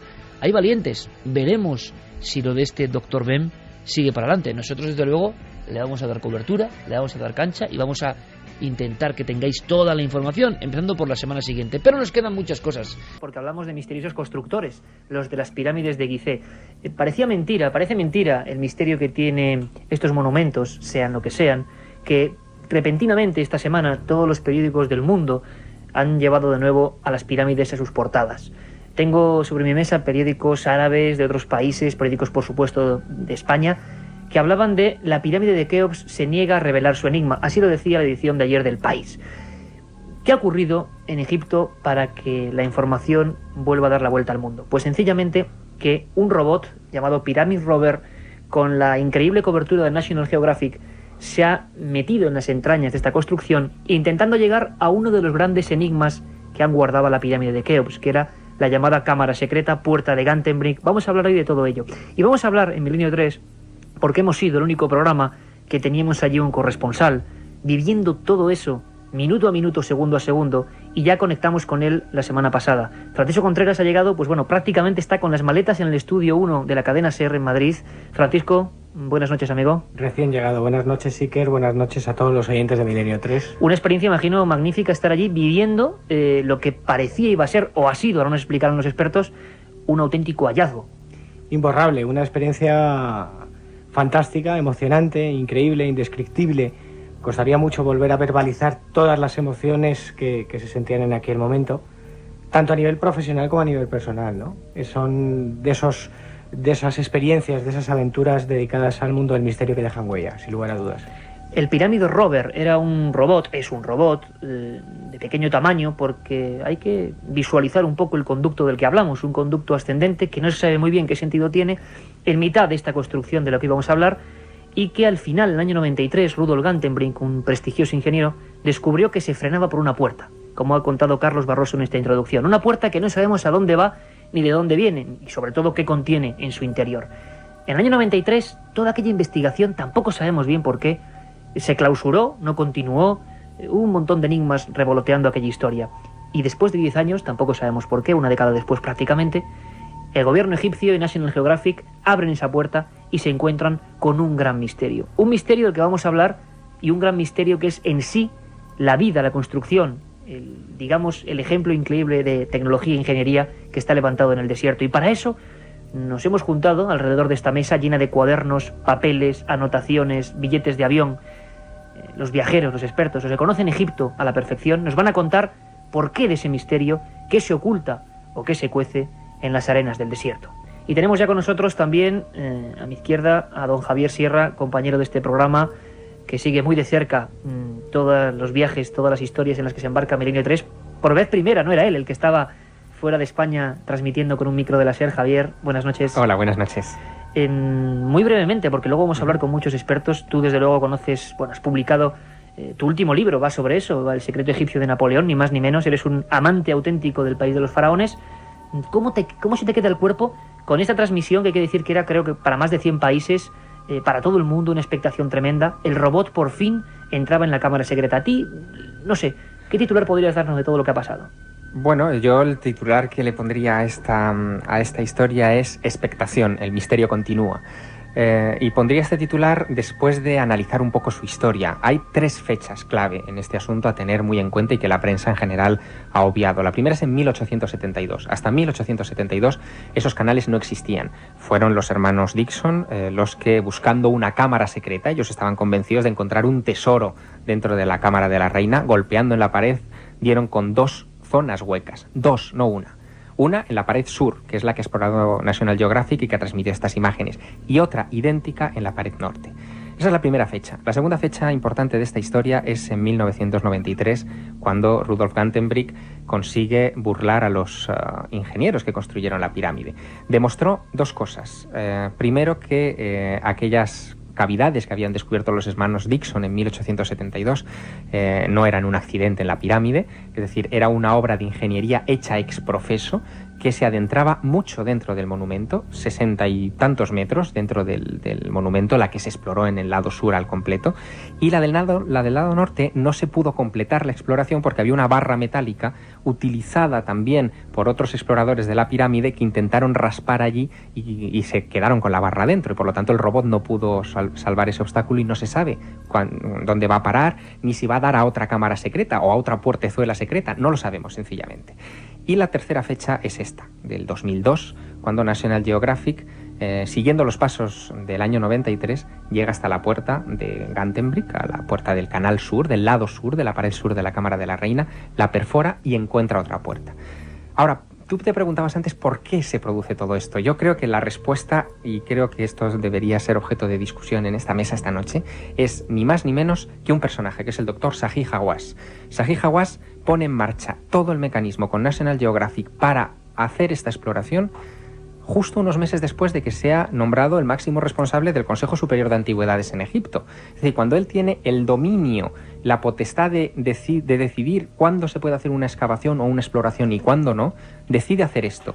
Y decide hacerlo, y yo creo que este es el punto, el turning point que dicen los ingleses, el punto clave, en el momento y para, digamos, contraatacar a toda la gente que en estos últimos años había hecho especulaciones sobre esa portezuela. Es decir, es un ataque personal, yo creo, en muchos aspectos, y lo han demostrado las declaraciones de Hawass, contra Rudolf Gantenbrink, contra Robert Bauval, Graham Hancock y toda la gente que había especulado sobre qué había detrás de la puerta. Un tremendo follón, Javier, a nivel de los que, repito, sabéis de Egipto, yo simplemente he sido un viajero más a ese país maravilloso. La gente se preguntará por qué hay tantos misterios en torno a esas construcciones, por qué 4.500 o 5.000 o los que sean años después seguimos hablando de ellas y cómo son capaces con esa fuerza increíble de volver a la palestra de la actualidad. Manuel Delgado es nuestro tercer invitado en esta mesa. Vamos a tener más y os aseguro que habrá sorpresas, que ha viajado unas 50 veces a Egipto, ni más ni menos, y que conoce muy bien a este personaje que de alguna forma ha vuelto a la palestra, Gantenbrink, ese personaje, ese ingeniero que en el año 93 se encuentra con una puerta, hay que dejarlo muy claro, o lo que parece ser una puerta, que conduce hacia algún lado que quizás nos mostraría un lugar, una cámara, lo que sea, que podría cambiar la historia. Manuel Delgado, buenas noches. ¿Y quién es Gantenbrink? Hola, muy buenas noches. Como ha dicho Javier, Gantenbrink es el ingeniero que es contratado por el señor Stadelman, que en aquella época, en el año 93, dirigía el Instituto Arqueológico Alemán del Cairo, y son los encargados de limpiar los 4 canales de ventilación, los 2 que había en la Cámara del Rey y los 2 de la Cámara de la Reina. Los millones de turistas que hemos ido a Egipto, lógicamente por la sudoración y sobre todo por la respiración, estábamos impregnando de sales toda la pirámide, y la verdad es que todas las rocas que estaban sufriendo muchísimo. Entonces, en el año 1992 se hizo la primera exploración de los canales de la Cámara del Rey. Se consiguieron limpiar y en los 2 canales se pusieron una serie de ventiladores que empezaron a dotar a la pirámide de un aire más o menos renovado, ¿no? Actualmente los accesos a la pirámide se han restringido a 2 grupos de 150 personas, uno a las 9 de la mañana y otro a la 1:30, con lo cual también se preserva mucho la pirámide. En el año 93 es cuando Rudolf Gantenbrink vuelve con sus exploraciones a la Cámara de la Reina. Hasta entonces solamente los hermanos Dixon pues habían abierto los huecos y Petrie, que fue el gran mensurador de la Gran Pirámide, había logrado meter una serie de palos, ¿no?, que los iba uniendo y había llegado hasta una profundidad de los 9 metros. Hasta el año 93 no se sabía que esos canales llegaban más allá de los 9 metros, hasta que Rudolf Gantenbrink metió uno de estos robots y consiguió llegar a una distancia de 60 y tantos metros, que fue cuando descubrió por la puerta esa que misteriosa lleva su nombre. puerta. Uno se encuentra, y todo el equipo nos encontramos, Katia Rocha, Carmen Porter, Carlos Barroso, Elena Sánchez, nuestra técnico hoy, llevando los mandos firmemente de esta nave de misterio y comunicación. Nos encontramos muy a gusto entre gente que sabe tanto de ese país que nos fascina. Pero quédense con ese nombre, ¿verdad? Gantenbrink. Volvemos en un momento. Un viaje en busca del misterio. Milenio 3, en la SER. Oiga, por favor, ¿el realizador del spot de Bacardi 5? Sí, soy yo, que la bien, le gusta, ¿eh? Sí, lo hemos estado visionando, está bien. Dice usted Bacardi 5, dice usted que es un ron oscuro, que es distinto al normal. Queda muy bien, yo creo. Dice lo de añejado al menos durante 5 años en barrica de roble americano. Contrapuntos, Está bien. vamos de la cámara arriba, muy Está muy bonito. bien. Ahora una sola cosa, que Sí. en vez de salir la botella de Bacardi 5, sacaste una lata de tomate. Pero es que mi mujer tiene un supermercado, digo, pues aquí le damos salida. Ya, pues es que no es lo mismo, ¿eh? Pero iluminado bien, ¿no? Sí, no, la iluminación está Eso es lo correcta. importante. Bacardi 5. El ron añejo que no te esperabas. Aparte de gozosos, dolorosos, gloriosos, los misterios de la Iglesia son sorprendentes e inexplicables. La periodista Carmen Porter te ayuda a desvelarlos en Misterios de la Iglesia, una obra que saca a la luz los episodios más impactantes del fenómeno religioso. Exorcismos, apariciones, cuerpos incorruptos, estigmas. Misterios de la Iglesia, de Carmen Porter, publicado por Editorial Edaf. La otra realidad. Fenómenos extraños. Misterios sin resolver. Milenio 3, en la SER. Uno tuvo la suerte de compartir días y horas con Rudolf Gantenbrink en Turín, viendo la sábana de Turín, y bueno, fue una experiencia inolvidable tener, por ejemplo, como guía en uno de los museos egipcios más importantes a este ingeniero alemán cuyo nombre todos nos hemos aprendido de memoria porque ha vuelto a todas las palestras informativas. Él fue quien descubrió ese pasadizo y esa puerta, y a él le debemos el honor de conocer algo más de la arqueología. Me gustaría saber cómo se encuentra, cómo está y qué opina Rudolf Gantenbrink. Rudolf Gantenbrink, buenas noches. Buenas noches. ¿Cómo te encuentras? ¿Qué tal va todo? ¿Cómo ves todo esto que está pasando ahora mismo? ¿Qué opinas? Va muy bien, todo va muy bien. Para mí estaba muy interesado porque lo allá diciendo en 93 que cuando esto es una puerta, cuando esto es un portícolis, que pueden ser 3, un después del otro. 3 puertas, una detrás de la otra, ¿no? Sí, Rudolf Gantenbrink fue el primero en informar que había 3 puertas. Lo han encontrado ya la segunda puerta. Hay una más, eso es seguro ahora. Rudolf, aquí en España nos hemos quedado todos muy impresionados. La gente no sabe realmente cuál es el misterio. Incluso ha habido un poquito de tristeza o decepción porque la gente pensaba que ese robot iba a entrar, pues no sé, a una sala gigante con sarcófagos, con tesoros, y lo que vimos, lo que las imágenes, que no lo hemos dicho todavía, de National Geographic nos mostró, es una oscuridad, una especie de cámara.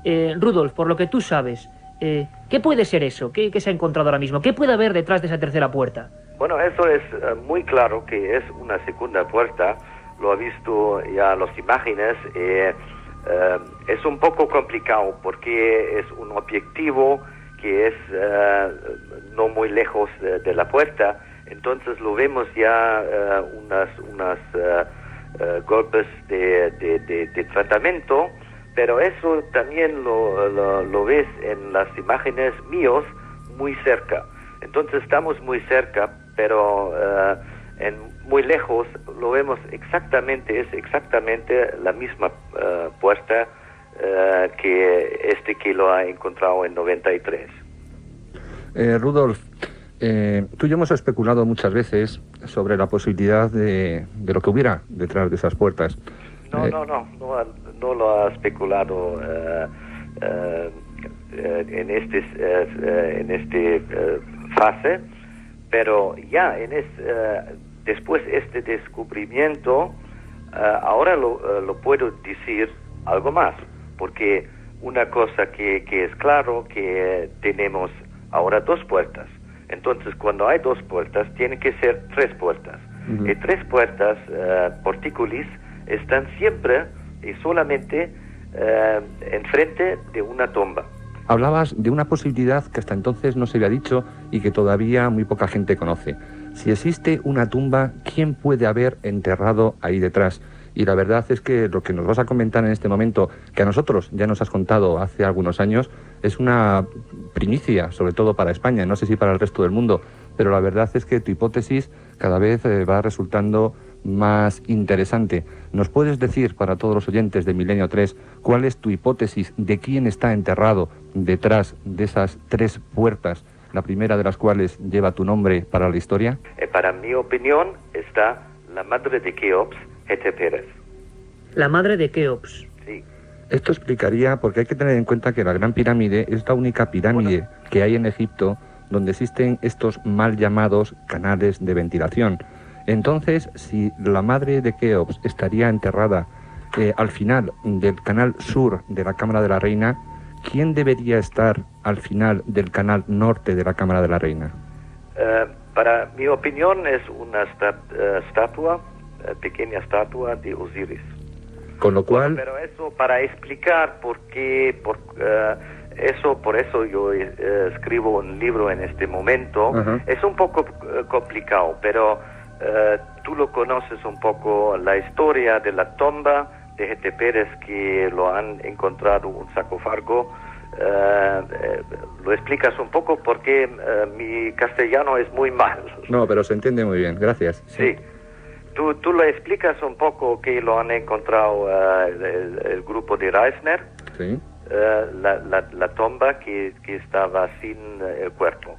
Efectivamente, lo que quieres decir es que en las pirámides, al lado de las pirámides satélites situadas en la cara oriental de la Gran Pirámide, se encuentra un pozo donde se encuentran Reisner, este arqueólogo, pues descubre los vasos canopes con los restos, con las vísceras de la madre de Keops, de Hetepérez. Se descubre también una especie de tesoro funerario donde existen joyas que aparecen allí, y eso prueba, por supuesto, que no ha habido violadores de tumba. Se encuentran algunos mobiliarios que están hoy en día expuestos en una sala del Museo del Cairo, como puede ser unas parihuelas para llevarla a ella en una especie de silla. Existe también, creo recordar, Javier, una especie como de tumbona. Existe también una serie de baúles, existe también una especie, bueno, algunas cosas, pero no se encuentra el cuerpo. Y eso es algo que siempre ha llamado la atención. O sea, una cosa importante, Manolo, para que la gente... Se encuentra intacta. No hay ningún cuerpo de nadie dentro de la Gran Pirámide. Cuando se descubre, no se ha descubierto nunca ningún cuerpo concreto dentro de la pirámide, porque la gente es que no sabe esto. Claro. No, estamos hablando fuera de la pirámide, donde están las pirámides satélites. Ahí se encuentra un pozo que tiene todo el ajuar funerario de esa madre de la madre de Keops, de Hetepérez, pero no se encuentra la momia. Entonces, lo que quiere explicar Rudolf Gantenbrink es que estaba detrás de esa puerta. Si esa tumba estaba inviolada...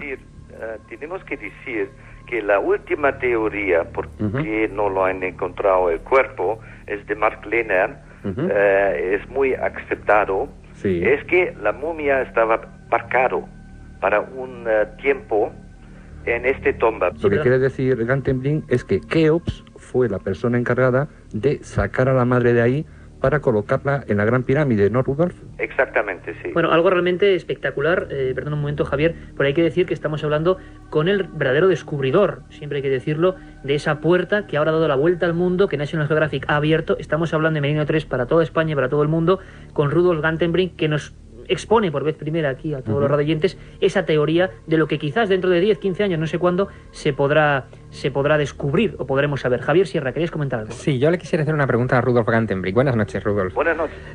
La pregunta es si tu teoría es correcta y se encuentra el cuerpo de Hetepérez, la momia de Hetepérez, en esa cámara secreta, entonces tenemos ya que deducir que efectivamente la Gran Pirámide es de Keops. ¿O no es así? No, es de Keops, porque lo conocemos, la cámara de Keops, conocemos el sarcófago de Keops, todo eso conocemos, pero es una tumba doble. ¿Una tumba doble? Exactamente. ¿De la madre y del hijo? de la madre y del hijo. Realmente impresionante. Me permitís, Rudolf Gantenbrink, es un placer y me gustaría solamente, estoy seguro, porque nos lo han preguntado muchas personas a través del correo electrónico, una pregunta tiene todo el mundo en la cabeza, Rudolf, y ya para despedirnos. ¿Por qué demonios no seguiste las investigaciones en el año 93 y por qué se ha tardado 10 años en volver a abrir esa puerta? ¿Por qué no lo has hecho tú y por qué se han tardado 10 años? Bueno, eso lo tienes que preguntar el grupo, el doctor Hawass, porque yo lo creo que esto estaba muy tonto, porque tengo mucha experiencia y ahora lo vemos que yo soy la única persona que ha hecho una prognosis que estaba correcto, porque lo diciendo ya en 93 que cuando esto es un tortícolis es muy probable que hay 3. Bueno, este prognosis estaba bien, ¿no? Lo hemos encontrado una otra puerta. Rudolf, la verdad es que ha sido un placer tenerte aquí con nosotros. Nos has dejado un poco helado. Estoy seguro que cientos de miles de personas en España van a empezar ahora a preguntarse muchas más cosas, porque tú ya anunciaste que había 3 puertas. Parece ser que la ciencia te da toda la razón y esperemos, quizá no sabemos cuándo, que ese gran secreto, podríamos llamar el secreto de Gantenbrink, el secreto de la pirámide, se descubra dentro de poco. Ha sido un placer. Muchas gracias por compartir tu sabiduría con nosotros y tus descubrimientos. Gracias, Rudolf. Gracias. Un viaje en busca del misterio. Milenio 3, en la SER. Din don din. Último aviso para el pasajero Gervasio Pons. Llevamos 20 minutos esperándole en el avión, joder, ya le vale, ¿no? Din don din. Aguante un poquito, que me acabo de pedir un Bacardi 5, hombre. Din don din. Oiga, Gervasio, que ya está bien, ¿no? Din don din. Voy. Es que Bacardi 5, hombre, que está añejado en barrica de roble americano, no voy a tirar la cosa. Din don din. Gervasio, nos vamos. Una lagrimita me queda. Ah, se siente. Din don din. ¡Me que trefe! Bacardi 5. El ron añejo que no te esperabas.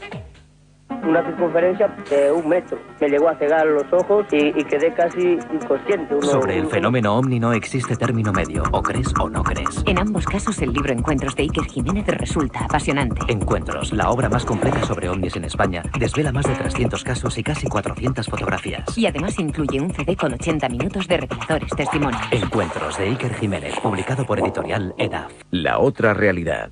Fenómenos extraños. Misterios sin resolver. Milenio 3, en la SER. Más misterios que nunca y más arqueología prohibida que nunca. Rudolf Gantenbrink descubrió en el año 93 ese pasadizo y bueno, no sabemos por qué, pero hasta una década después no se ha vuelto a abrir. Y cuando se ha abierto parece ser que se le tiene que dar la razón. Francisco Contreras estuvo allí viendo esa apertura. Hicimos un programa especial a las 4 de la madrugada viviendo en vivo con Roberto Sánchez todo lo que pasaba desde ese lugar del Cairo. Tú personalmente te quedas con una sensación... Tenemos incluso, Francisco, un documento, y quizás nuestra técnica Elena Sánchez puede poner ese documento. Este es el momento, y ahora nos va a explicar Francisco, en que el robot entra dentro, rompe ese bloque y entra dentro de la, vamos a llamar, cámara secreta o subcámara, o como ahora nos expliquen, y lo que ocurría en el Hotel Mena House con periodistas de todo el mundo, entre ellos, por supuesto, Francisco Contreras. Esta era la sensación del momento. Francisco, ahora es el momento en que toda la gente... Este fue el gran momento de la noche, que todo el mundo esperaba. Se está haciendo público el momento en que ese Pyramid Rover entra dentro. Había alrededor de unos 45 medios de comunicación acreditados. La cadena SER Milenio 3 era el único español, junto con Más Allá, a nivel de prensa escrita. Y la verdad porque es que tú ibas para Más Allá y para la cadena SER. Efectivamente, hay que decirlo, hay que ser justos. Y fue un momento colosal, indiscutible y pocas veces he visto algo así, ¿no? La expectación era de tal magnitud, es decir, la gente esperaba algo tan grandioso al otro lado de la puerta de Gantenbrink que nadie esperaba llevarse un chasco así. Absolutamente ¿Por qué nadie... chasco? ¿Qué es lo que se ve, Francisco? Es decir, haznos un poco la fotografía. Ese robot sube los 65 metros, creo que son, y rompe el taladro y entra. El canal, efectivamente, lo decía antes Javier y Manolo, mide 65 metros. El Pyramid Rover ascendió poco a poco y además se vieron pequeñas pantallas de cómo iba ascendiendo esos 65 metros. El tamaño del canal de ventilación es de 15 por 20 centímetros. Iba poquito a poquito subiendo mientras hacían otras conexiones simultáneas con el cementerio de los trabajadores, donde iban a abrir un sarcófago con 4.500 años de antigüedad, y hacían pequeñas introducciones a modo de Indiana Jones, presentando a Zai Hawass, del cual luego hablaremos, a modo de Indiana Jones. que además daba vergüenza a veces ver cómo Hawass se movía pegando saltos entre las tumbas. Hawass hay que decir que es el muy jefazo curioso. allí en las pirámides, más o Eso menos, es. para que la gente lo entienda. Pyramid Robert ascendía poco a poco y justo en el momento en el que se topó con la losa de Gattenbrick ya descubrimos algo que nos dejó anonadados, y es que habían taladrado esa losa. ¿Cuándo lo habían hecho? Yo especulo... Un poco bestialidad arqueológica, ¿no? Meter un trépano ahí, no había Sí, otra porque forma, ¿no? las noticias que teníamos todos, incluidos los medios de comunicación allí, es que había una fibra óptica con una cámara de vídeo que se iba a introducir por la grieta que hay en la parte derecha, en la parte inferior derecha. Nadie se esperaba en absoluto que fueran capaces de taladrar esa losa, entre otra serie de cosas, porque eso ya pone incógnitas sobre la mesa. Para taladrar una losa ya han tenido que medir qué puede medir esa losa. Es decir, esto empieza a generar ya especulaciones. Por ejemplo... ¿Y qué se ve, Francisco? ¿Qué es lo que veis allí en Almena House? El agujero que ya habían taladrado, y la cámara que portaba el Pyramid Rover era una especie de bastón, un periscopio, un catalejo de unos 50-60 centímetros de largo. Se introduce, la imagen es increíble porque ves cómo va atravesando esa losa de color blanquecino. Hay un momento pleno de oscuridad. ¿Qué es la cámara, eso, lo que haya? Ahí se hizo completamente el silencio. Yo creo que todos en esa sala, en la sala Califa, teníamos el corazón en un puño. Y de repente aparece un fogonazo de luz, primero muy tenue, pero luego un gran fogonazo de luz que nos muestra otra puerta. Ese momento el que hemos escuchado es cuando los más de 40-45 medios de comunicación pegábamos una gran exclamación diciendo ¡oh, qué es esto! Porque yo creo que todos, en definitiva, esperábamos algo más. Fran Contreras, a mí me gustaría hacerte una pregunta que creo que es importante para luego desarrollar un poco el diálogo. La cámara se introduce, se ve esa segunda losa blanca, que es como originalmente debía ser toda la Gran Pirámide, que ahora está un poco más erosionada, digamos, por el correr de los años y las circunstancias meteorológicas. Pero hay unas declaraciones del doctor Hawass, inmediatamente posteriores, que las reproducen todos los medios de comunicación y las agencias de prensa del mundo, donde él dice textualmente que sobre esa losa hay huellas dactilares, y que esas huellas dactilares demuestran que los egipcios construyeron las pirámides, que no fue ningún ser sobrenatural ni nada por el estilo. Mi pregunta es, y tiene toda la mala intención del mundo porque tengo algunos datos añadidos a esto que me gustaría comentaros después, ¿tú viste esas huellas dactilares? ¿Las vio algún medio de comunicación? ¿En algún momento las imágenes que se han divulgado reflejaban que efectivamente allí pudiera haber alguna huella dactilar de alguna clase? En absoluto. Te digo además, cuando Zahi Hawass estaba dando esa rueda de prensa, nosotros estábamos en directo aquí en la cadena SER, en Si Amanece Nos Vamos. Yo intenté traducir partes de esa rueda de prensa. ¿Escuchaste estas declaraciones? Se escuchaban esas, y te puedo asegurar que he visto 2 o 3 veces más en diferentes canales de televisión, entre ellos La Egipcia, las imágenes, y en ningún momento se ve ninguna huella dactilar. Es más, si quieres te hago una breve descripción de lo que parece ahí. Una piedra de yeso rasgada, en todo caso, pero ninguna huella dactilar. Ninguna huella dactilar. De momento, informaciones contradictorias. Continuamos en este debate a fondo sobre el misterio último de las pirámides. Un viaje en busca del misterio. Milenio 3, en la SER.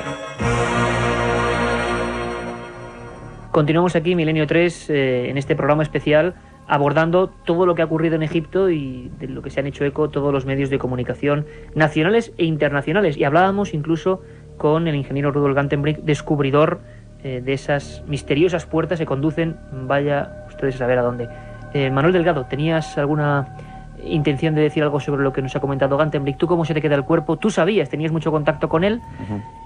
Claro, para los que somos un poco profanos, ¿no? Lo que nos ha dicho es una tremenda herejía, puede tener algo de certeza científica, ¿lo admite eso la ciencia? Que haya una... Hombre, Rudolf Gantenbrink no es amante de los misterios, o sea que él y yo tenemos nuestros puntos de vista diferentes. Yo opino que la pirámide no tiene la antigüedad que se le atribuye a la arqueología, sino que es muy anterior. Incluso, bueno, discutimos, pero él ha visto que él afirma que la pirámide hizo Keops, en fin, o sea, tú que dices, no habla viajero, explorador, avezado, una de las personas, imagino que de España, que más ha viajado a Egipto, que no la construyó Keops. No, es una hipótesis de trabajo. Es una hipótesis, Todavía que estaba antes. Todavía existe un gran problema entre asimilar lo que sabemos que son las herramientas de los egipcios de la Cuarta Dinastía con las obras que existen allí en la pirámide. Existen unos taladros, unas perforaciones que es imposible incluso para la tecnología actual. Existen unos cortes de piedra hechos con sierra que es imposible que lo construyeran con cobre. Es decir, el mover 3 millones de bloques de piedra en el periodo de vida de Keops. Es decir, existen muchísimas preguntas todavía sin respuestas en la pirámide, ¿no? Y el atribuir la pirámide a Keops me parece que en este momento es simplemente una hipótesis más de las muchas que hay, ¿no? Deberemos seguir investigando. Incluso el que exista una cámara detrás de estos canales de ventilación podría indicar lo que indican muchísimas personas, que existen otros lugares por donde se pueden acceder a estas cámaras. Es decir, por un canal de 22 centímetros por 22 centímetros es imposible que quepa nadie. Lo que pasa es que a la cámara de arriba sí se puede acceder. Hay que tener en cuenta que por estos canales habría que recorrer 65 metros para llegar a esa cámara, pero desde la parte de fuera tan solo hay que recorrer 15 metros.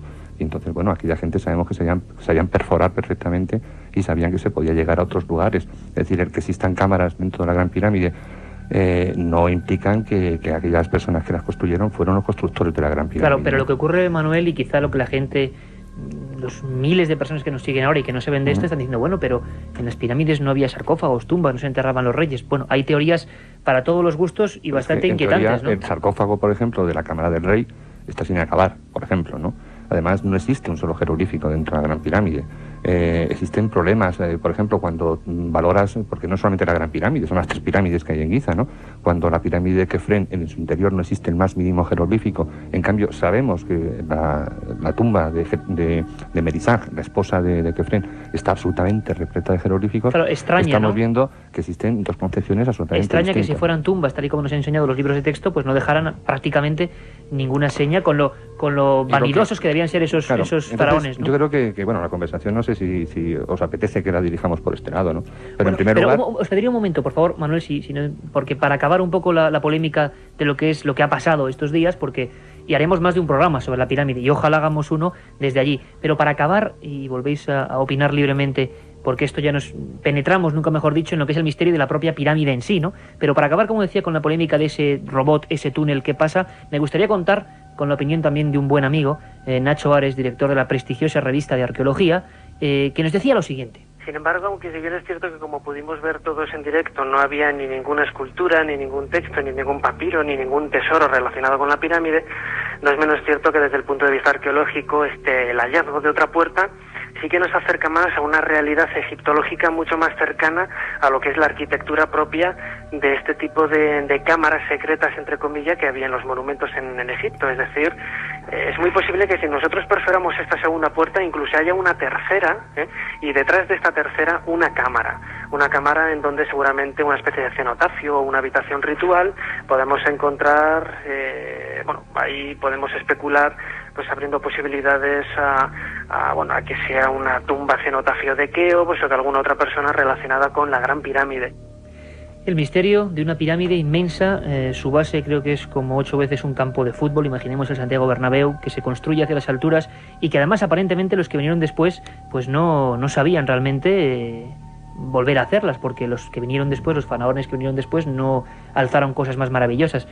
Oíamos a Nacho Ares, director de la revista de arqueología, y todos repiten, y yo me pongo siempre desde el punto de vista del periodista, que le interesa lo que vosotros expertos sabéis, ¿por qué hablan siempre, Javier, de 3 puertas? Nacho decía, se ha descubierto otra, entonces hay 3. ¿El 3 tiene algún significado concreto? Bueno, hay una cosa que es muy interesante, y es que si realmente son 3 puertas las que hay en ese canal sur de la Cámara de la Reina, en realidad se está repitiendo un patrón que está dentro ya de la Gran Pirámide. Es decir, antes de acceder a la Cámara del Rey, lo que existían eran 3 portezuelas de granito que caían a peso, guiadas por 3 raíles. Hoy en día las portezuelas han desaparecido, los raíles se ven y se conoce la existencia de ese mecanismo.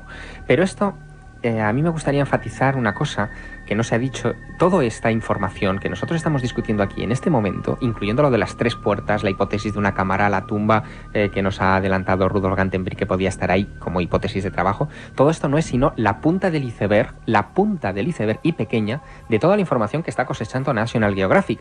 Lo que se emitió por televisión a principios de esta semana, en realidad es simplemente el exponente visible de una campaña de investigación que lleva muchos días, incluso semanas y meses realizándose. Y es más, el pasado jueves estuvo en Madrid Mark Lehner, que es uno de los jefes ideológicos de todo este asunto, junto con el Dr. Hawass, arqueólogo norteamericano que lleva muchos años... La persona fuerte de National Geographic en este asunto. Efectivamente, desde el año 79 está trabajando en la meseta de Giza en múltiples facetas, incluyendo la Esfinge y las pirámides. Y Mark Lehner, yo le pregunté mucho sobre esta información que se ha escamoteado hasta ahora a los medios de comunicación y que National Geographic irá dosificando a su conveniencia, y le pregunté sobre este asunto, y él me dijo que el canal norte, el que está enfrente de la Cámara de la Reina, también había sido explorado. ¿También? Sí, no se ha llegado hasta el final porque tampoco se ha podido vencer ese obstáculo, pero aportaba un dato muy interesante. Parece que el canal norte se mueve en zigzag. Hay al menos 3 recodos antes de enfilar el ascenso, y esto es algo que se ha filmado en este momento. Es que tiene que evitar la Gran Galería. Sí, sí. Además te puedo dar yo pruebas fehacientes de lo que está diciendo Javier. Que antes estaban haciendo exploraciones que no se han contado. Yo llegué al Cairo el sábado, el mismo domingo me pude colar, después de varios pericuetos, varias tramitaciones en la Cámara de la Reina, para ver cómo los propios ingenieros y técnicos de National Geographic preparaban ese programa y preparaban el Pyramid Rover que estaban llevando a cabo. Y fue espectacular ver filmaciones en las que se veía ya al Pyramid Rover atravesar todo, ascender por esos 65 metros. Tú ten en cuenta que en agosto a las agencias... Además que es televisión, que había que tenerlo muy bien preparado, incluso técnicamente. Hay un montón de datos que se Pero esto nos lleva a un territorio que no está valorado en la prensa, pero que quizá el bueno de Fran hay un montón de datos que siembran dudas. Por ejemplo, en agosto a las agencias, a los medios de comunicación, se les dejó tocar y jugar con el Pyramid Rover. Eso me lo dijeron todos los compañeros que tenía en la sala Califa. A todos se les enseñó cómo ascendía el Pyramid Rover por esos 65 metros, con lo cual nadie deja tocar algo si no lo ha probado antes. Un día antes yo vi las filmaciones de las primeras pruebas. Es más, hablábamos del taladro. Vi la maqueta que habían utilizado y que iban a utilizar en pocas horas, si no esa misma noche del domingo, al día siguiente por la mañana, para hacer la prueba del taladro. El Pyramid Rover, ese pequeño robot... ¿Y cómo se ha quedado la gente llevaba un sensor allí? De conductividad para medir si los pomos de bronce tenían continuación al otro lado. Pero una llevaba cosa, un GPS Francisco, para medir si había más, el grosor de las paredes del canal de ventilación, para saber si había más cámaras al otro lado. Llevaba un medidor de fuerza... Y una pregunta, ¿cómo se queda, Francisco, cómo se queda la gente, cómo se quedan los periodistas que estáis allí en ese momento, que es lo que hemos vivido en la grabación, cuando solo ven una cosa negra, una especie de cámara, que yo tampoco sé muy bien qué tamaño tiene esa cámara? No, es el mismo conducto que vas a otra puerta. Bloqueado por 3 puertas distintas. O sea, no hay algo intermedio. No hay cámara. Es el mismo conducto, que hay tres hay un espacio de unos 50-60 centímetros que es exactamente igual a escala que el conducto que conduce a la Cámara del Rey. Es decir, que es un pasillo interrumpido por 3 puertas. Javier, por 2, decía Manuel Delgado, una de sus teorías, que para él Keops, y esto es tremendo, imagino, a nivel científico, como hipótesis de trabajo, por supuesto, una herejía, puede que no sea el constructor, sino que eso estaba de antes y digamos que la reutilizó o alguna cosa así, ¿no? Sería un usurpador, sí. Javier, ¿tú qué opinas? Bueno, eso es perfectamente plausible por lo que sabemos del antiguo Egipto. Es decir, los antiguos egipcios eran expertos en reutilizar, en esa especie de reciclaje de monumentos, que algunas veces se hacía incluso con el beneplácito de la población. No hay más que recordar el templo de Abidos, por ejemplo, construido por Seti I, pues fue reutilizado, incluso las inscripciones con el nombre de Seti fueron tachadas o reexcavadas por Ramsés II, su hijo, y ahí aparece en esa especie de mezcla extraña, ¿no? En el caso de la Gran Pirámide, bueno, no tenemos pruebas, es una hipótesis, como dice Manolo, no tenemos pruebas ni en un sentido ni en otro, pero hay muchas cosas que no encajan en Giza con la cronología oficial, muchas. Una de ellas que aparentemente los de después no supieron igualar a la Gran Pirámide, ¿o qué? Primero que la Gran Pirámide, y en eso están de acuerdo los que dicen que es de Keops y los que dicen que es anterior a Keops, la Gran Pirámide es un monumento único en Egipto. Es decir, no hay nada parecido, ninguna disposición interna de cámaras es ni remotamente similar, quizá con la excepción de la pirámide roja de Dashur, pero como casi excepción. Y otro de los elementos que lo hace único son los llamados canales de ventilación, que evidentemente no eran de ventilación. O sea, eso no se encuentra en ningún otro monumento y por lo tanto los egiptólogos están perdidos porque al no tener referencia de otras pirámides no saben lo que hay después, ni por qué se hicieron, ni para qué, ni nada por el estilo. Pero hay otro elemento que también juega mucho en este asunto y que sigue siendo objeto de agrias controversias, que se refiere a la Esfinge y a la erosión geológica de la Esfinge. La Esfinge tiene un grado de erosión tan alto que geólogos que la han estado estudiando en estos últimos 10 años sostienen que solamente es explicable por la pluviometría, por fuertes lluvias sobre la Esfinge que la fueron erosionando durante años, años y años. El problema es que en el 2500 a.C., hace 4500 años, en la meseta de Giza era una zona desértica ya y no llovía. Tenemos que remontarnos a épocas anteriores para explicar esa erosión acuática de la Esfinge y los geólogos hablan de 7000 años antes de Cristo, por lo menos. Eso rompe todas las cronologías. Absolutamente todas las cronologías. Oficiales, Egipto ¿no? no existía.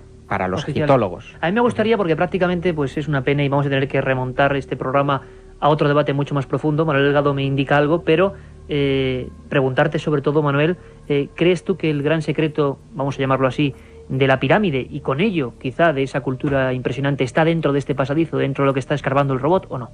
Yo creo que sí, pero también habrá muchísimas cosas más dentro de la Gran Pirámide. Es decir, si empezamos a valorar la cantidad de cámaras secretas que existen dentro de la Gran Pirámide, que han investigadores de todos los tiempos, incluso utilizando moderna tecnología, como por ejemplo la Universidad de Waseda, el doctor Yoshimura, como por ejemplo los arquitectos estos Dornion, el francés, como otras personas que han utilizado la microgravimetría dentro de la Gran Pirámide, están detectando dentro del monumento un montón de cámaras que darían veracidad a aquellas antiguas leyendas, a aquellas tradiciones que afirman que desde debajo de la Esfinge existiría una especie como de templo del que aparecerían unos pasadizos que irían a las 3 pirámides en una especie de ceremonias de iniciación, y que estos pasadizos recorrerían cámaras del interior de las pirámides a las que no se accede por los ramales actuales que existen. Date cuenta una cosa, la Gran Pirámide, existe la cámara más grande de la Gran Pirámide, la Cámara del Rey, mide 10 por 5 metros más o menos, ¿no? 50 metros cuadrados.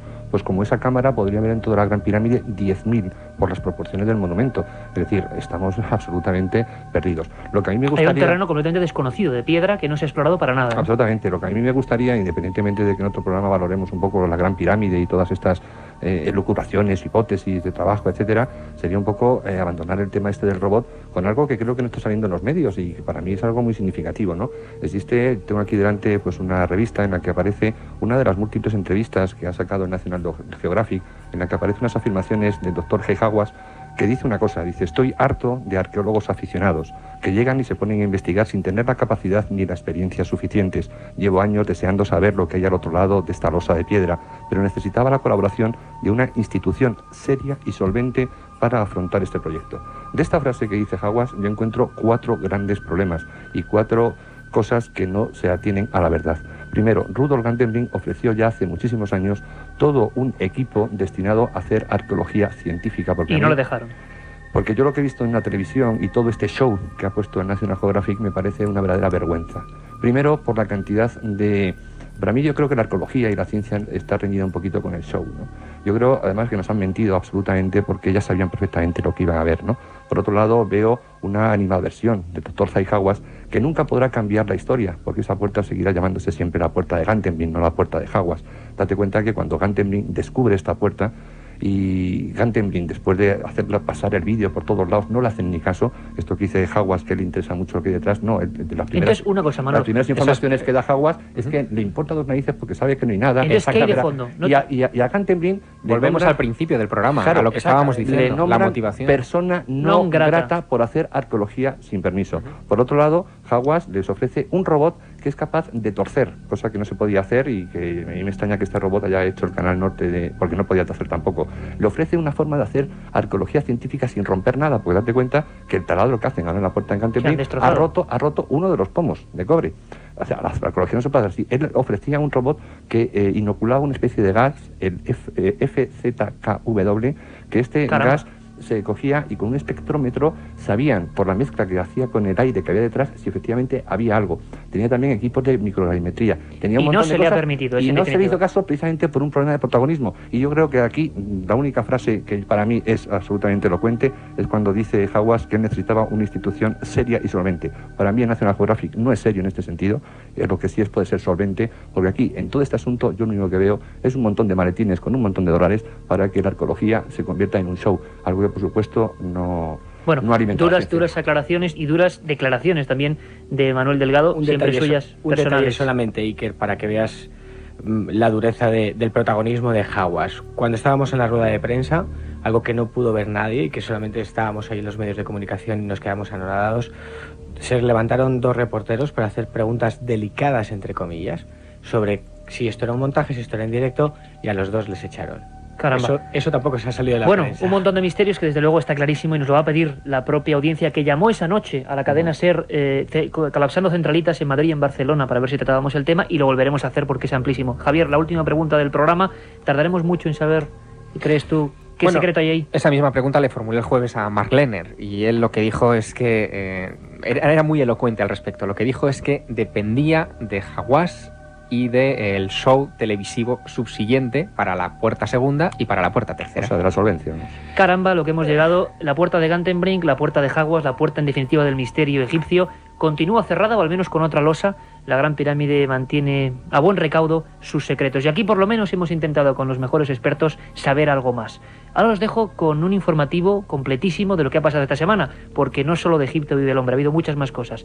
Os dejamos con Carlos Barroso. Mano de Cristóbal Colón, Diego, que permanecían enterrados en el jardín de la fábrica de cerámica de la Cartuja en Sevilla. Los huesos serán sometidos ahora a una prueba de ADN, la primera que se realice a un miembro de la familia Colón. Los análisis a los restos de Diego en sí solo servirán para algo si se los compara con posibles pruebas a los huesos de Cristóbal Colón y a los de su hijo Hernando. Los permisos para realizar la prueba de ADN a los restos del almirante y a los de su hijo ya están solicitados al Cabildo de la Catedral de Sevilla y a los gobiernos de España y de la República Dominicana, los dos países que aseguran estar en posesión de los auténticos huesos de Cristóbal Colón. Enseguida nos lo cuentan desde Sevilla. Antes avanzamos otras noticias en titulares con Carmen Porter.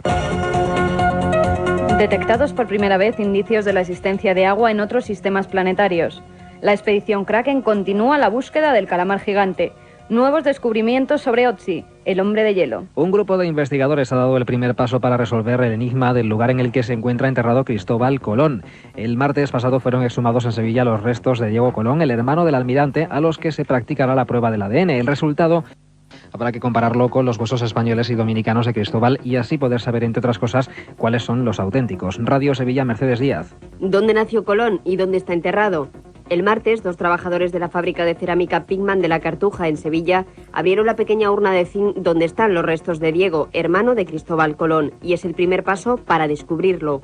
El Departamento de Genética de la Universidad de Granada, junto a otros laboratorios de referencia de Alemania, California y España, realizarán pruebas de ADN a estos huesos y cuando el Gobierno de la República Dominicana y el de España lo autoricen, harán lo mismo con los cadáveres que están enterrados en la Catedral de Santo Domingo y en la de Sevilla.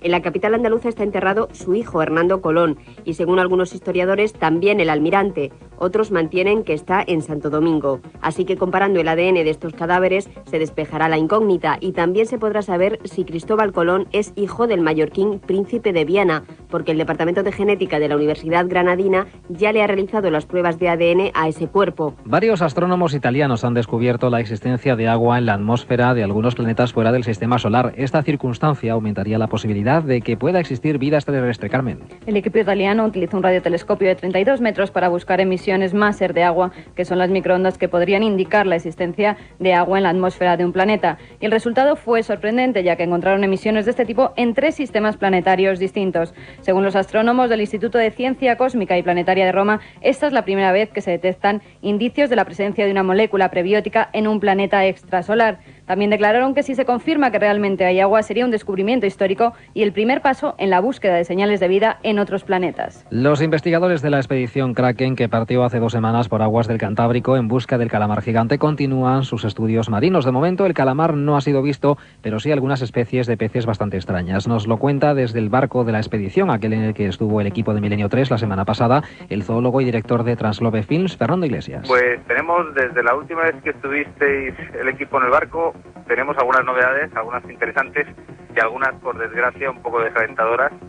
Por una parte tenemos noticias nuevas del abismo, hemos metido la cámara en otra posición diferente, muy cerca del fondo, casi tocando, y con unos sacos de relleno de cebo, y hemos tenido esta misma mañana al amanecer, estábamos en una de las guardias y hemos visto la llegada de un nuevo tipo de peces, que son unas brótolas que hay en el fondo, un pez también pues un poco anguiliforme como son todos estos del fondo, pero de mayor tamaño. Y tenemos por desgracia también la noticia que dar de una de las boyas, la boya que además tenía en los discos duros registrado todos aquellos tiburones que veíamos al principio, pues ha desaparecido. Científicos suizos han localizado la región cerebral relacionada con las experiencias extracorporales, los denominados viajes astrales. Ha sido por casualidad mientras sometían a un tratamiento a una mujer epiléptica. La mujer comenzó a describir lo que veía como si estuviera flotando sobre su propio cuerpo. Los científicos sospechan que los viajes astrales están relacionados con una región que se halla en la parte derecha de la corteza cerebral, llamada circunvolución angular. la cual guarda relación con la información visual y con las sensaciones del tacto y el equilibrio. El fenómeno también ha sido explicado por algunos pacientes que han sufrido un accidente cerebrovascular, un episodio de epilepsia o migrañas. Los investigadores suizos indujeron la sensación, que duró unos segundos, 3 veces en la paciente, quien dijo haberse sentido muy ligera y haber flotado sobre la cama a una altura de 2 metros cerca del techo. Brevemente les contamos también otras noticias de interés. Investigadores italianos desvelan el menú de la última cena de Ötzi, el hombre de hace 5.000 años que fue hallado en los Alpes en 1991. El equipo de la Universidad de Camerino de Italia analizó los contenidos de su intestino grueso y delgado y hallaron pequeñas piezas de músculo de un venado rojo, así como residuos de granos. También encontraron polen, lo que sugiere que Ötzi pasó tiempo en un bosque antes de morir. Los científicos han asegurado que no murió en un ritual, sino que falleció a causa de la flecha que se le clavó en el omoplato de su hombro izquierdo, por lo que podría haber sido víctima de la rivalidad de otros cazadores de animales. Y la Tierra podría tener una segunda luna. Un aficionado en astronomía fue el que halló lo que podría ser una nueva luna para la Tierra. Los astrónomos en un principio especularon que podría tratarse de un pedazo de roca atraída por la gravedad de la Tierra o también chatarra de un cohete proveniente del espacio. Pero tras observarlo minuciosamente se dieron cuenta de que su posición no concuerda con ningún trozo de chatarra conocido hasta el momento. Si se descarta la posibilidad de que se trate de chatarra espacial y efectivamente es un cuerpo celeste, el J002E2 se convertiría en el tercer satélite natural de la Tierra. Es todo por esta semana. Las noticias de Milenio 3 regresan, como siempre, en 7 días.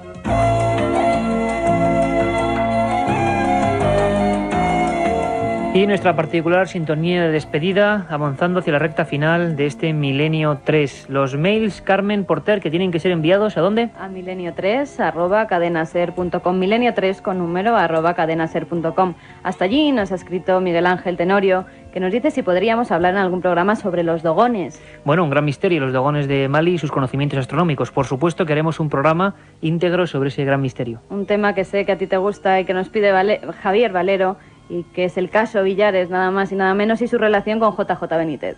Bueno, JJ Benítez, maestro Benítez y amigo, que estuvo hace un par de semanas, la primera vez que hablaba después de su delicada operación, de la que ya está totalmente recuperado. Hablaremos de este caso, que os puedo decir que nos toca bastante así como de cerca. Jaime Racero Valles nos dice si podríamos repetir el nombre, el título de los libros del 11 de septiembre que dimos en aquel programa. Pues sí, tuvimos además, los tuvimos aquí a Luis Rojas Marcos, ese Más allá del 11 de septiembre de Espasa Calpe y por supuesto mi Dios favorito de Juanjo Benítez. Fueron los libros de los que hablamos hace 2 semanas. Y mucha gente nos ha pedido la dirección donde pueden acceder y donde pueden ver las imágenes del calamar gigante. ¿Cuál es, Iker? Bueno, hace una semana estábamos ahí en alta mar y hay que ayudar a esta gente, auténticos aventureros en el siglo XXI, hay que apoyarles a muerte.